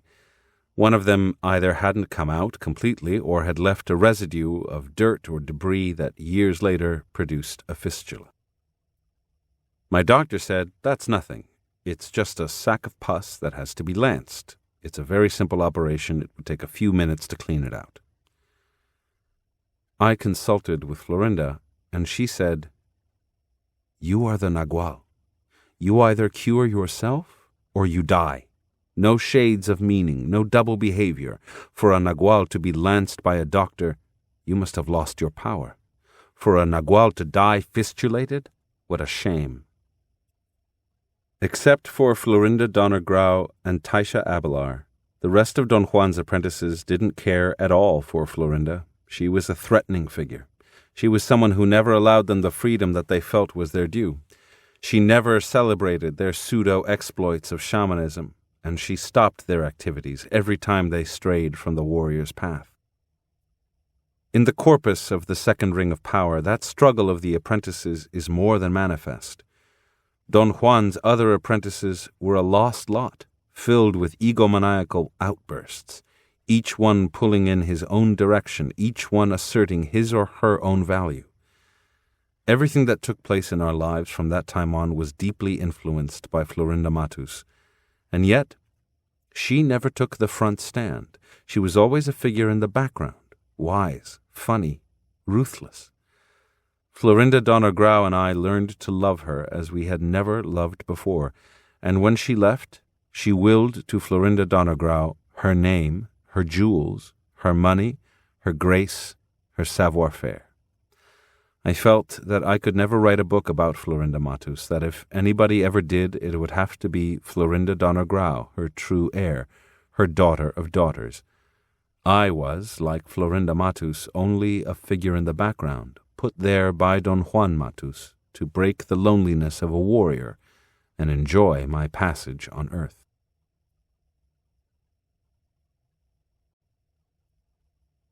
Quotations from The Eagle's Gift. The art of dreaming is the capacity to utilize one's ordinary dreams and transform them into controlled awareness by virtue of a specialized form of attention called the dreaming attention. The art of stalking is a set of procedures and attitudes that enables a warrior to get the best out of any conceivable situation. The recommendation for warriors is not to have any material things on which to focus their power, but to focus it on the spirit, on the true flight into the unknown, not on trivialities. Everyone who wants to follow the warrior's path has to rid himself of the compulsion to possess and hold on to things. Seeing is a bodily knowledge. The predominance of the visual sense in us influences this bodily knowledge and makes it seem to be eye-related. Losing the human form is like a spiral. It gives a warrior the freedom to remember himself as straight fields of energy, and this in turn makes him even freer. A warrior knows that he is waiting, and he knows what he is waiting for, and while he waits, he feasts his eyes upon the world. A warrior's ultimate accomplishment is to enjoy the joy of infinity. The course of a warrior's destiny is unalterable. The challenge is how far he can go and how impeccable he can be within those rigid bounds. People's actions no longer affect a warrior when he has no more expectations of any kind. A strange peace becomes the ruling force in his life. He has adopted one of the concepts of a warrior's life: detachment. Detachment does not automatically mean wisdom, but it is nonetheless an advantage because it allows the warrior to pause momentarily, to reassess situations, to reconsider positions. In order to use that extra moment consistently and correctly, however, a warrior has to struggle unyieldingly for the duration of his life. I am already given to the power that rules my fate, and I cling to nothing, so I will have nothing to defend. I have no thoughts, so I will see. I fear nothing, so I will remember myself. Detached and at ease, I will dart past the eagle to be free. It is much easier for warriors to fare well under conditions of maximum stress than to be impeccable under normal circumstances. Human beings are two-sided. The right side encompasses everything the intellect can conceive of. The left side is a realm of indescribable features, a realm impossible to contain in words. The left side is perhaps comprehended, if comprehension is what takes place, with the total body. Thus, its resistance to conceptualization. All the faculties, possibilities, and accomplishments of shamanism, from the simplest to the most astounding, are in the human body itself. The power that governs the destiny of all living beings is called the eagle, not because it is an eagle or has anything to do with an eagle, but because it appears to the eye of the seer as an immeasurable jet-black eagle standing erect as an eagle stands, its height reaching to infinity. The eagle devours the awareness of all the creatures that, alive on earth a moment before and now dead, have floated to the eagle's beak like a swarm of fireflies to meet their owner, their reason for having had life. The eagle disentangles these tiny flames, lays them flat as a tanner stretches out a hide, and then consumes them, for awareness is the eagle's food. The eagle, that power that governs the destinies of all living things, reflects equally and at once all those living things. There is no way, therefore, for man to pray to the eagle, to ask favors, to hope for grace. The human part of the eagle is too insignificant to move the whole. Every living thing has been granted the power, if it so desires, to seek an opening to freedom and go through it. It is evident to the seer who sees the opening and to the creatures that go through it that the eagle has granted that gift in order to perpetuate awareness. To cross over to freedom does not mean eternal life as eternity is commonly understood, that is, as living forever. Rather, warriors can keep their awareness, which is ordinarily relinquished at the moment of dying.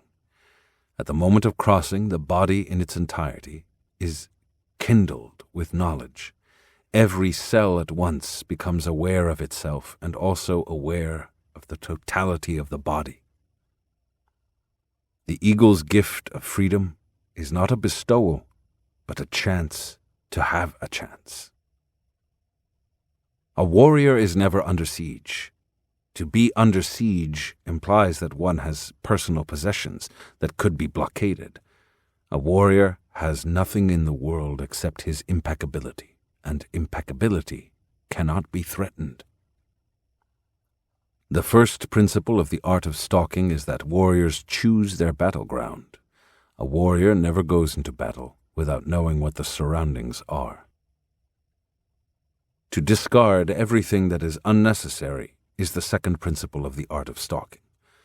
A warrior doesn't complicate things. He aims at being simple. He applies all the concentration he has to decide whether or not to enter into battle, for any battle is a battle for his life. This is the third principle of the art of stalking. A warrior must be willing and ready to make his last stand here and now, but not in a helter-skelter way. A warrior relaxes and abandons himself. He fears nothing. Only then will the powers that guide human beings open the road for a warrior and aid him. Only then. That is the fourth principle of the art of stalking. When faced with odds that cannot be dealt with, warriors retreat for a moment. They let their minds meander. They occupy their time with something else. Anything would do. That is the fifth principle of the art of stalking.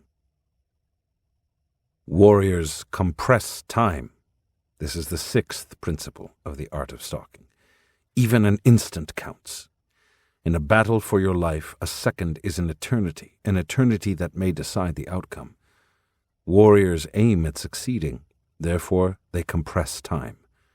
Warriors don't waste an instant. In order to apply the seventh principle of the art of stalking, one has to apply the other six. A stalker never pushes himself to the front. He is always looking on, from behind the scenes. Applying these principles brings about three results. The first is that stalkers learn never to take themselves seriously. They learn to laugh at themselves. If they are not afraid of being a fool, they can fool anyone. The second is that stalkers learn to have endless patience. Stalkers are never in a hurry. They never fret. And the third is that stalkers learn to have an endless capacity to improvise. Warriors face the oncoming time. Normally we face time as it recedes from us. Only warriors can change that and face time as it advances on them. Warriors have only one thing in mind, their freedom. To die and be eaten by the eagle is no challenge. On the other hand, To sneak around the eagle and be free is the ultimate audacity. When warriors talk about time, they are not referring to something which is measured by the movement of a clock. Time is the essence of attention. The eagle's emanations are made out of time, and, properly speaking, when a warrior enters into other aspects of the self, he is becoming acquainted with time. A warrior can no longer weep, and his only expression of anguish is a shiver that comes from the very depths of the universe. It is as if one of the eagle's emanations were made out of pure anguish, and when it hits a warrior, the warrior's shiver is infinite. Commentary. It was a remarkable sensation for me to examine the quotations drawn from the eagle's gift. I felt immediately the hard coil of the intent of the shamans of ancient Mexico working as vividly as ever. I knew then, beyond the shadow of a doubt, that the quotations from this book were ruled by their wheel of time. Further, I knew that this had been the case with everything I had done in the past, such as writing the eagle's gift, and that it is the case with everything I do, as in writing the present book. Since I am at a loss to elucidate this matter, the only option open to me is to accept it in humbleness. The shamans of ancient Mexico did have another cognitive system at work, and from the units of that cognitive system, they could still affect me today in the most positive, uplifting fashion. Due to the effort of Florinda Matus, who engaged me in learning the most elaborate variations of standard shamanistic techniques devised by the shamans of ancient times, such as the recapitulation, I was able to view, for instance, my experiences with Don Juan with a force I never could have imagined. The corpus of my book, The Eagle's Gift, is the result of such views that I had of Don Juan Matus. For Don Juan Matus, to recapitulate meant to relive and rearrange everything of one's life in one single sweep. He never bothered with the minutiae of elaborate variations of that ancient technique. Florinda, on the other hand, had an entirely different meticulousness. She spent months coaching me to enter into aspects of recapitulating that I am to this day at a loss to explain. "It is the vastness of the warrior which you are experiencing," she explained. "The techniques are there, big deal. What is of supreme importance is the man using them, and his desire to go all the way with them." To recapitulate Don Juan, in Florinda's terms, resulted in views of Don Juan of the most excruciating detail and meaning. It was infinitely more intense than talking to Don Juan himself. It was Florinda's pragmatism that gave me astounding insights into practical possibilities that were not in the least the concern of the Nagual Juan Matus. Florinda, being a true woman pragmatist, had no illusions about herself, no dreams of grandeur. She said that she was a plower who could not afford to miss a single turn of the way. "A warrior must go very slowly," she recommended, "and make use of every available item on the warrior's path. One of the most remarkable items is the capacity we all have as warriors to focus our attention with unwavering force on events lived. Warriors can even focus it on people they have never met. The end result of this deep focusing is always the same. It reconstructs the scene. Whole chunks of behavior, forgotten or brand new, make themselves available to a warrior. Try it." I followed her advice, and of course, I focused on Don Juan, and I remembered everything that had transpired at any given moment. I remembered details that I had no business remembering. Thanks to the work of Florinda, I was able to reconstruct enormous chunks of activity with Don Juan, as well as details of tremendous importance that had bypassed me completely.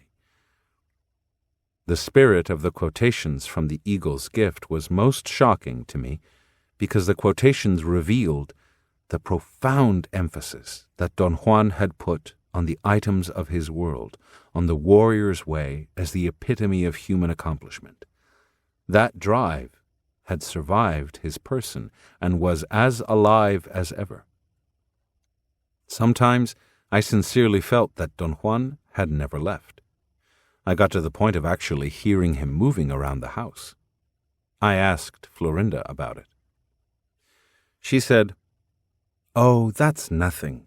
It's just the Nagual Juan Matus's emptiness that reaches out to touch you, no matter where his awareness is at the moment." Her answer left me more puzzled, more intrigued, and more despondent than ever. Although Florinda was the closest person to the Nagual Juan Matus, they were astoundingly different. One thing that they both shared was the emptiness of their persons. They were no longer people. Don Juan Matus did not exist as a person, but what existed instead of his person was a collection of stories, each of them apropos to the situation he was discussing, didactic stories and jokes that bore the mark of his sobriety and his frugality. Florinda was the same. She had stories upon stories, but her stories were about people. They were like a high form of gossip, or gossip elevated due to her impersonality to inconceivable heights of effectiveness and enjoyment. "I want you to examine one man who bears a tremendous resemblance to you," she said one day to me. "I want you to recapitulate him as if you had known him all your life. This man was transcendental in the formation of our lineage. His name was Elias, the Nagual Elias. I call him the Nagual who lost heaven. The story is that the Nagual Elias was reared by a Jesuit priest who taught him to read and write and to play the harpsichord. He taught him Latin. The Nagual Elias could read the scriptures in Latin as fluently as any scholar could. His destiny was to be a priest, but he was an Indian, and Indians in those days did not fit into clerical hierarchies. They were too awesome-looking, too dark, too Indian. Priests were from the upper social classes, descendants of Spaniards with white skin, blue eyes. They were handsome, presentable. The Nagual Elias was a bear in comparison, but he struggled long, kindled by his mentor's promise that God would see that he was accepted into the priesthood. He was the sexton of the church where his mentor was the parish priest, and one day an actual witch walked in. Her name was Amalia.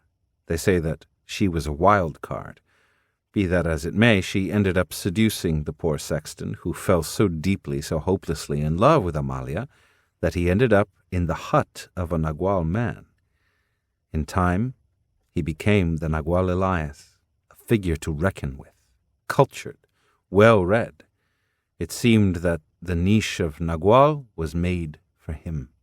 It allowed him the anonymity and the effectiveness that was denied him in the world.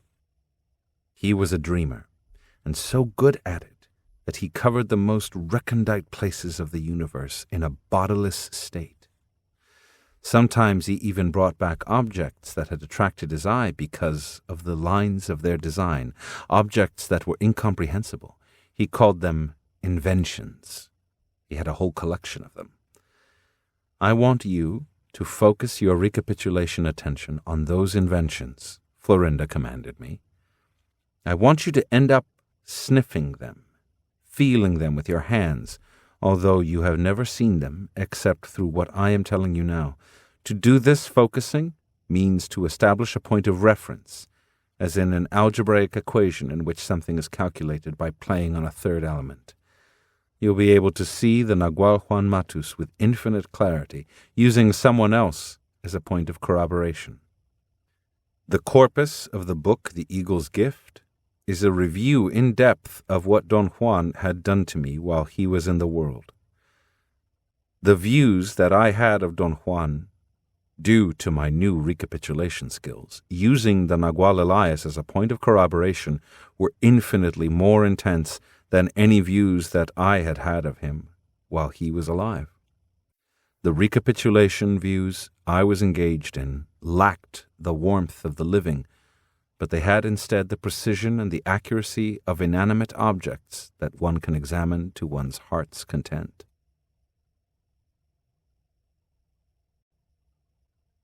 Quotations from The Fire from Within.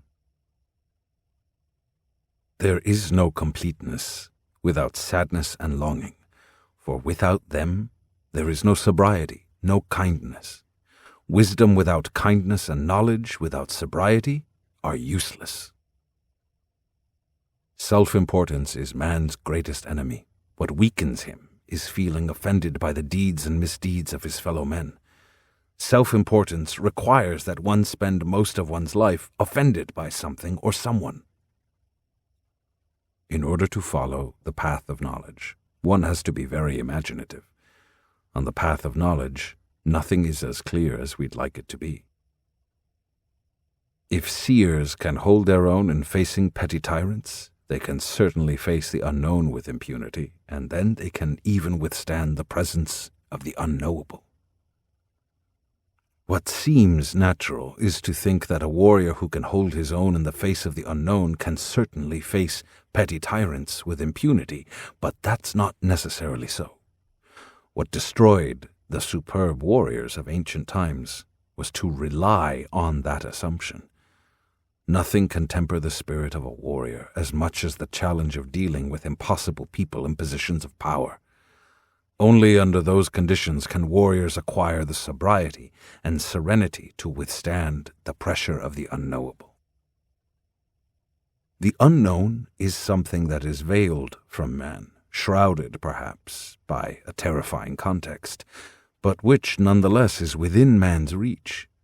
The unknown becomes the known at a given time. The unknowable, on the other hand, is the indescribable, the unthinkable, the unrealizable. It is something that will never be known to us, and yet it is there, dazzling, and at the same time horrifying in its vastness. We perceive. This is a hard fact. But what we perceive is not a fact of the same kind, because we learn what to perceive. Warriors say that we think there is a world of objects out there only because of our awareness. But what's really out there are the eagle's emanations, fluid, forever in motion, and yet unchanged, eternal. The deepest flaw of unseasoned warriors is that they are willing to forget the wonder of what they see. They become overwhelmed by the fact that they see and believe that it's their genius that counts. A seasoned warrior must be a paragon of discipline in order to override the nearly invincible laxness of our human condition. More important than seeing itself is what warriors do with what they see. One of the greatest forces in the lives of warriors is fear, because it spurs them to learn. For a seer, the truth is that all living beings are struggling to die. What stops death is awareness. The unknown is forever present, but it is outside the possibility of our normal awareness. The unknown is the superfluous part of the average man, and it is superfluous because the average man doesn't have enough free energy to grasp it. The greatest flaw of human beings is to remain glued to the inventory of reason. Reason doesn't deal with man as energy. Reason deals with instruments that create energy, but it has never seriously occurred to reason that we are better than instruments. We are organisms that create energy. We are bubbles of energy. Warriors who deliberately attain total awareness are a sight to behold. That is the moment when they burn from within. The fire from within consumes them, and in full awareness they fuse themselves to the emanations of the eagle at large and glide into eternity. Once inner silence is attained, everything is possible. The way to stop talking to ourselves is to use exactly the same method used to teach us to talk to ourselves. We were taught compulsively and unwaveringly, and this is the way we must stop it. Compulsively and unwaveringly. Impeccability begins with a single act that has to be deliberate, precise, and sustained. If that act is repeated long enough, one acquires a sense of unbending intent, which can be applied to anything else. If that is accomplished, the road is clear. One thing will lead to another until the warrior realizes his full potential. The mystery of awareness is darkness. Human beings reek of that mystery, of things which are inexplicable. To regard ourselves in any other terms is madness. So a warrior doesn't demean the mystery of man by trying to rationalize it. Realizations are of two kinds. One is just pep talk, great outbursts of emotion, and nothing more. The other is the product of a shift of the assemblage point.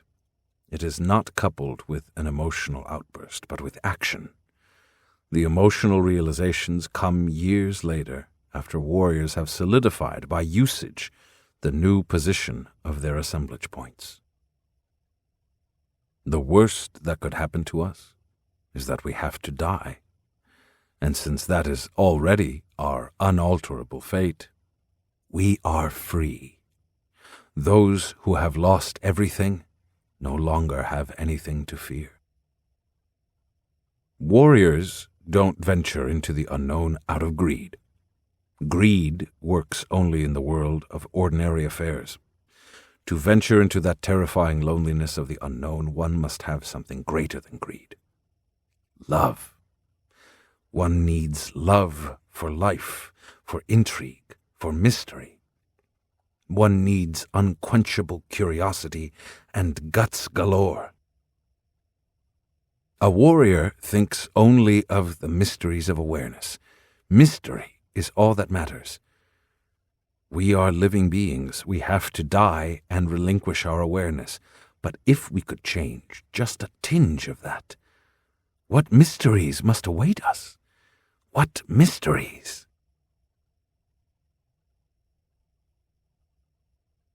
Commentary. The Fire from Within, as a book, was another of the end results of the influence of Florinda Matus on my life. She guided me to focus this time on Don Juan's teacher, the Nagual Julian. Both Florinda and my detailed focusing on the man revealed to me that the Nagual Julian Osorio had been an actor of some merit, but more than an actor. He had been a licentious man, concerned exclusively with the seduction of women, women of any kind with whom he came in contact during his theatrical presentations. He was so extremely licentious that ultimately his health failed, and he became infected with tuberculosis. His teacher, the Nagual Elias, found him one afternoon in an open field on the outskirts of the city of Durango, seducing the daughter of a wealthy landowner. Due to the exertion, the actor began to hemorrhage, and the hemorrhage became so heavy that he was on the brink of dying. Florinda said that the Nagual Elias saw that there was no way for him to help him. To cure the actor was an impossibility, and the only thing that he could do as a Nagual was to arrest the bleeding, which he did. He saw fit to make, then, a proposition to the actor. "I'm leaving at 5 a.m. for the mountains," he said.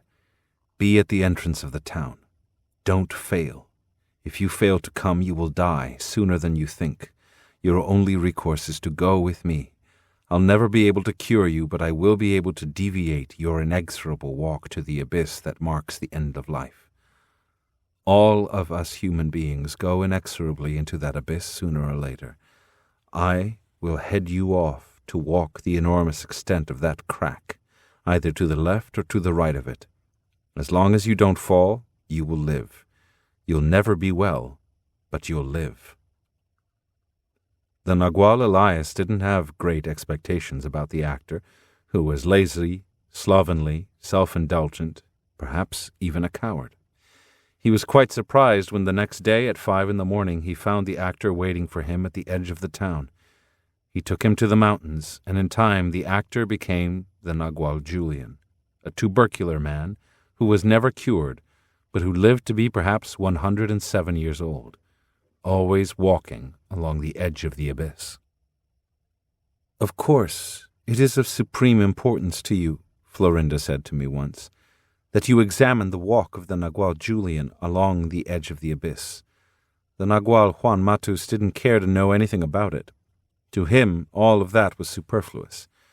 You're not as talented as the Nagual Juan Matus. Nothing can be superfluous for you as a warrior. You must allow the thoughts, the feelings, the ideas of the shamans of ancient Mexico to come to you freely." Florinda was right. I don't have the splendor of the Nagual Juan Matus. Just as she had said, nothing could be superfluous to me. I needed every prop, every twist. I could not afford to bypass any of the views or ideas of the shamans of ancient Mexico, no matter how far-fetched they might have seemed to me. To examine the walk of the Nagual Julian on the edge of the abyss meant that the ability to focus my recollection could be extended to the feelings that the Nagual Julian had about his most extraordinary struggle to remain alive. I was shocked to the marrow of my bones to find out that the struggle of that man was a second-to-second fight, with his terrifying habits of indulging and his extraordinary sensuality pitted against his rigid adherence to survival. His fight was not sporadic. It was a most sustained, disciplined struggle to remain balanced. Walking on the edge of the abyss meant the battle of a warrior enhanced to such a degree that every second counted. One single moment of weakness would have thrown the Nagual Julian into that abyss. However, if he kept his view, his emphasis, his concern focused on what Florinda called the edge of the abyss, the pressure eased. Whatever he was viewing was not as desperate as what he was viewing when his old habits began to take hold of him. It seemed to me that when I looked at the Nagual Julian at those moments, I was recapitulating a different man, a man more peaceful, more detached, more collected.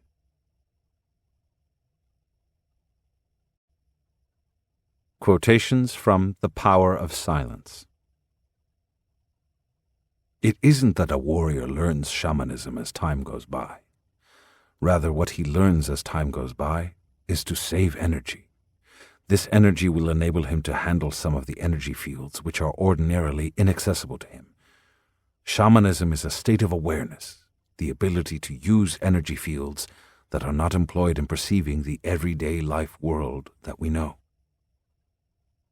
In the universe there is an immeasurable, indescribable force which shamans call intent, and absolutely everything that exists in the entire cosmos is attached to intent by a connecting link. Warriors are concerned with discussing, understanding, and employing that connecting link. They are especially concerned with cleaning it of the numbing effects brought about by the ordinary concerns of their everyday lives. Shamanism at this level can be defined as the procedure of cleaning one's connecting link to intent. Shamans are vitally concerned with their past, but not their personal past. For shamans, their past is what other shamans in bygone days have accomplished. They consult their past in order to obtain a point of reference. Only shamans genuinely seek a point of reference in their past. For them, establishing a point of reference means a chance to examine intent. The average man also examines the past, but it's his personal past he examines for personal reasons. He measures himself against the past, whether his personal past or the past knowledge of his time, in order to find justifications for his present or future behavior, or to establish a model for himself. The spirit manifests itself to a warrior at every turn. However, this is not the entire truth. The entire truth is that the spirit reveals itself to everyone with the same intensity and consistency, but only warriors are consistently attuned to such revelations. Warriors speak of shamanism as a magical, mysterious bird which has paused in its flight for a moment in order to give man hope and purpose. Warriors live under the wing of that bird, which they call the bird of wisdom, the bird of freedom. For a warrior, the spirit is an abstract only because he knows it without words or even thoughts. It's an abstract because he can't conceive what the spirit is. Yet without the slightest chance or desire to understand it, a warrior handles the spirit. He recognizes it, beckons it, entices it, becomes familiar with it, and expresses it with his acts. The average man's connecting link with intent is practically dead, and warriors begin with a link that is useless because it does not respond voluntarily. In order to revive that link, warriors need a rigorous, fierce purpose, a special state of mind called unbending intent. The power of man is incalculable. Death exists only because we have intended it, since the moment of our birth. The intent of death can be suspended by making the assemblage point change positions. The art of stalking is learning all the quirks of your disguise, and learning them so well that no one will know you are disguised. For that you need to be ruthless, cunning, patient, and sweet. Ruthlessness should not be harshness. Cunning should not be cruelty. Patience should not be negligence. And sweetness should not be foolishness. Warriors have an ulterior purpose for their acts, which has nothing to do with personal gain. The average man acts only if there is the chance for profit. Warriors act not for profit, but for the spirit. The shaman seers of ancient times, through their seeing, first noticed that any unusual behavior produced a tremor in the assemblage point. They soon discovered that if unusual behavior is practiced systematically and directed wisely, it eventually forces the assemblage point to move. Silent knowledge is nothing but direct contact with intent. Shamanism is a journey of return. A warrior returns victorious to the spirit, having descended into hell, and from hell he brings trophies. Understanding is one of his trophies. Warriors, because they are stalkers, understand human behavior to perfection. They understand, for instance, that human beings are creatures of inventory. Knowing the ins and outs of a particular inventory is what makes a man a scholar or an expert in his field. Warriors know that when an average person's inventory fails, the person either enlarges his inventory or his world of self-reflection collapses. The average person is able to incorporate new items into his inventory if the new items don't contradict the inventory's underlying order. But if the items contradict that order, the person's mind collapses. The inventory is the mind. Warriors count on this when they attempt to break the mirror of self-reflection. Warriors can never make a bridge to join the people of the world, but if people desire to do so, they have to make a bridge to join warriors. In order for the mysteries of shamanism to be available to anyone, the spirit must descend onto whoever is interested. The spirit lets its presence by itself move the man's assemblage point to a specific position. This precise spot is known to shamans as the place of no pity. There really is no procedure involved in making the assemblage point move to the place of no pity. The spirit touches the person, and his assemblage point moves. It is as simple as that. What we need to do to allow magic to get hold of us is to banish doubts from our minds. Once doubts are banished, anything is possible. Man's possibilities are so vast and mysterious that warriors, rather than thinking about them, have chosen to explore them, with no hope of ever understanding them. Everything that warriors do is done as a consequence of a movement of their assemblage points, and such movements are ruled by the amount of energy warriors have at their command. Any movement of the assemblage point means a movement away from an excessive concern with the individual self. Shamans believe it is the position of the assemblage point which makes modern man a homicidal egotist, a being totally involved with his self-image. Having lost hope of ever returning to the source of everything, the average man seeks solace in his selfishness. The thrust of the warrior's way is to dethrone self-importance, and everything warriors do is directed toward accomplishing this goal. Shamans have unmasked self-importance and found that it is self-pity masquerading as something else. In the world of everyday life, one's word or one's decisions can be reversed very easily. The only irrevocable thing in the everyday world is death. In the shaman's world, on the other hand, normal death can be countermanded, but not the shaman's word. In the shaman's world, decisions cannot be changed or revised. Once they have been made, they stand forever. One of the most dramatic things about the human condition is the macabre connection between stupidity and self-reflection. It is stupidity that forces the average man to discard anything that does not conform with his self-reflective expectations. For example, as average men, we are blind to the most crucial parts of knowledge available to a human being: the existence of the assemblage point and the fact that it can move. For the rational man to hold steadfastly to his self-image ensures his abysmal ignorance.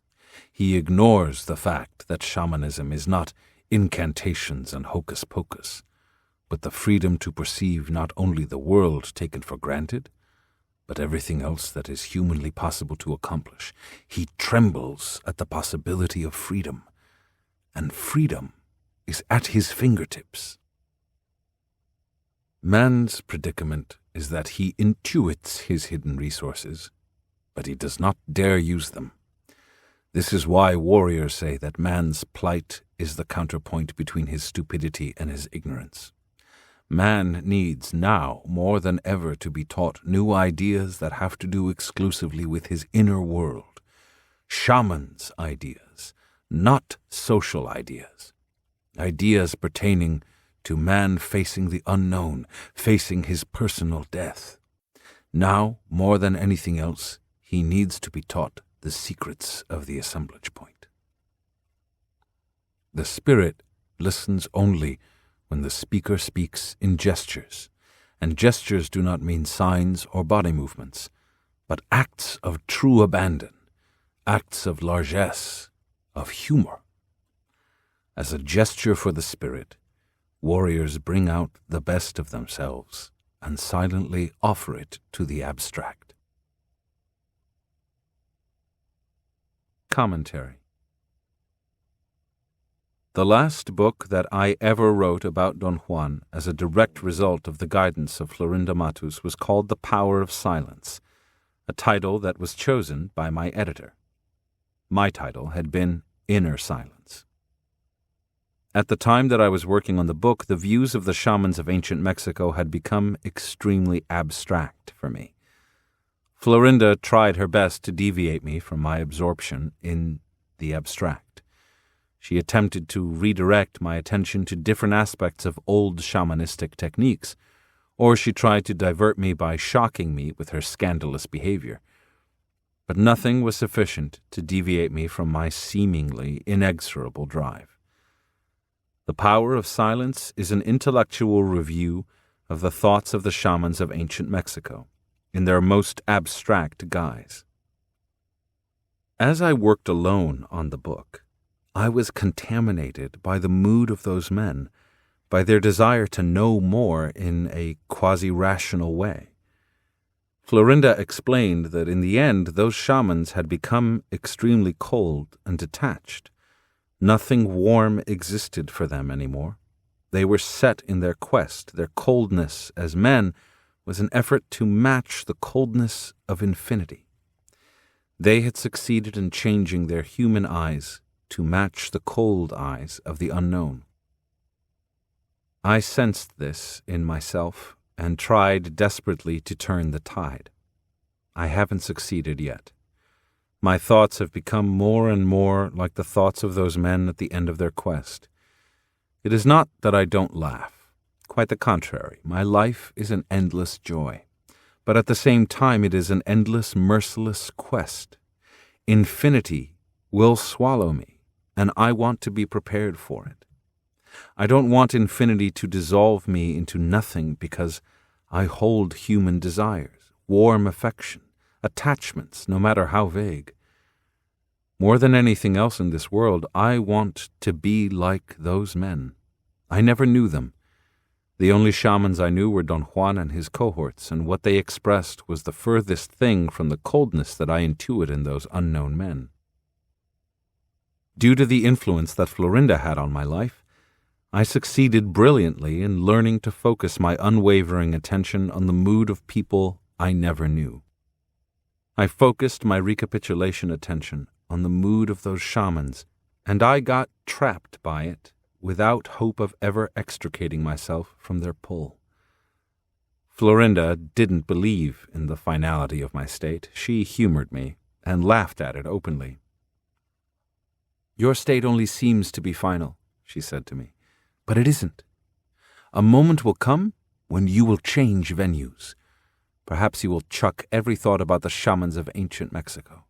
Perhaps you may even chuck the thoughts and views of the very shamans you worked with so closely, like the Nagual Juan Matus.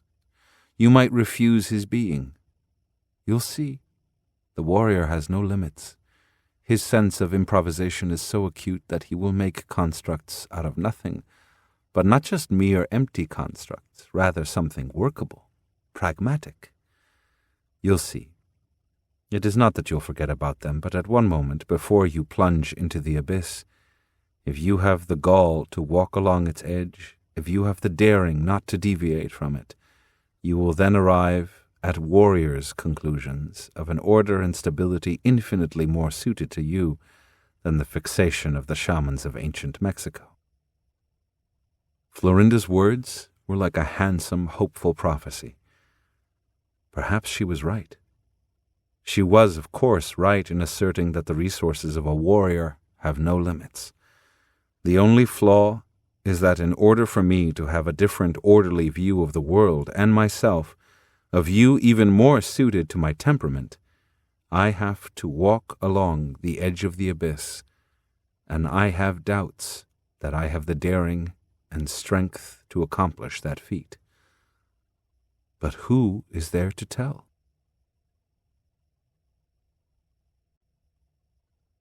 The End. This is Luis Moreno. We hope you have enjoyed this production of The Wheel of Time, The Shamans of Ancient Mexico, Their Thoughts About Life, Death, and the Universe, by Carlos Castaneda. Recorded books are available wherever audiobooks are sold, including audible.com, audiobooks.com, Google Play, Apple iTunes, and in public libraries through RB Digital. Thank you for being a Recorded Books reader.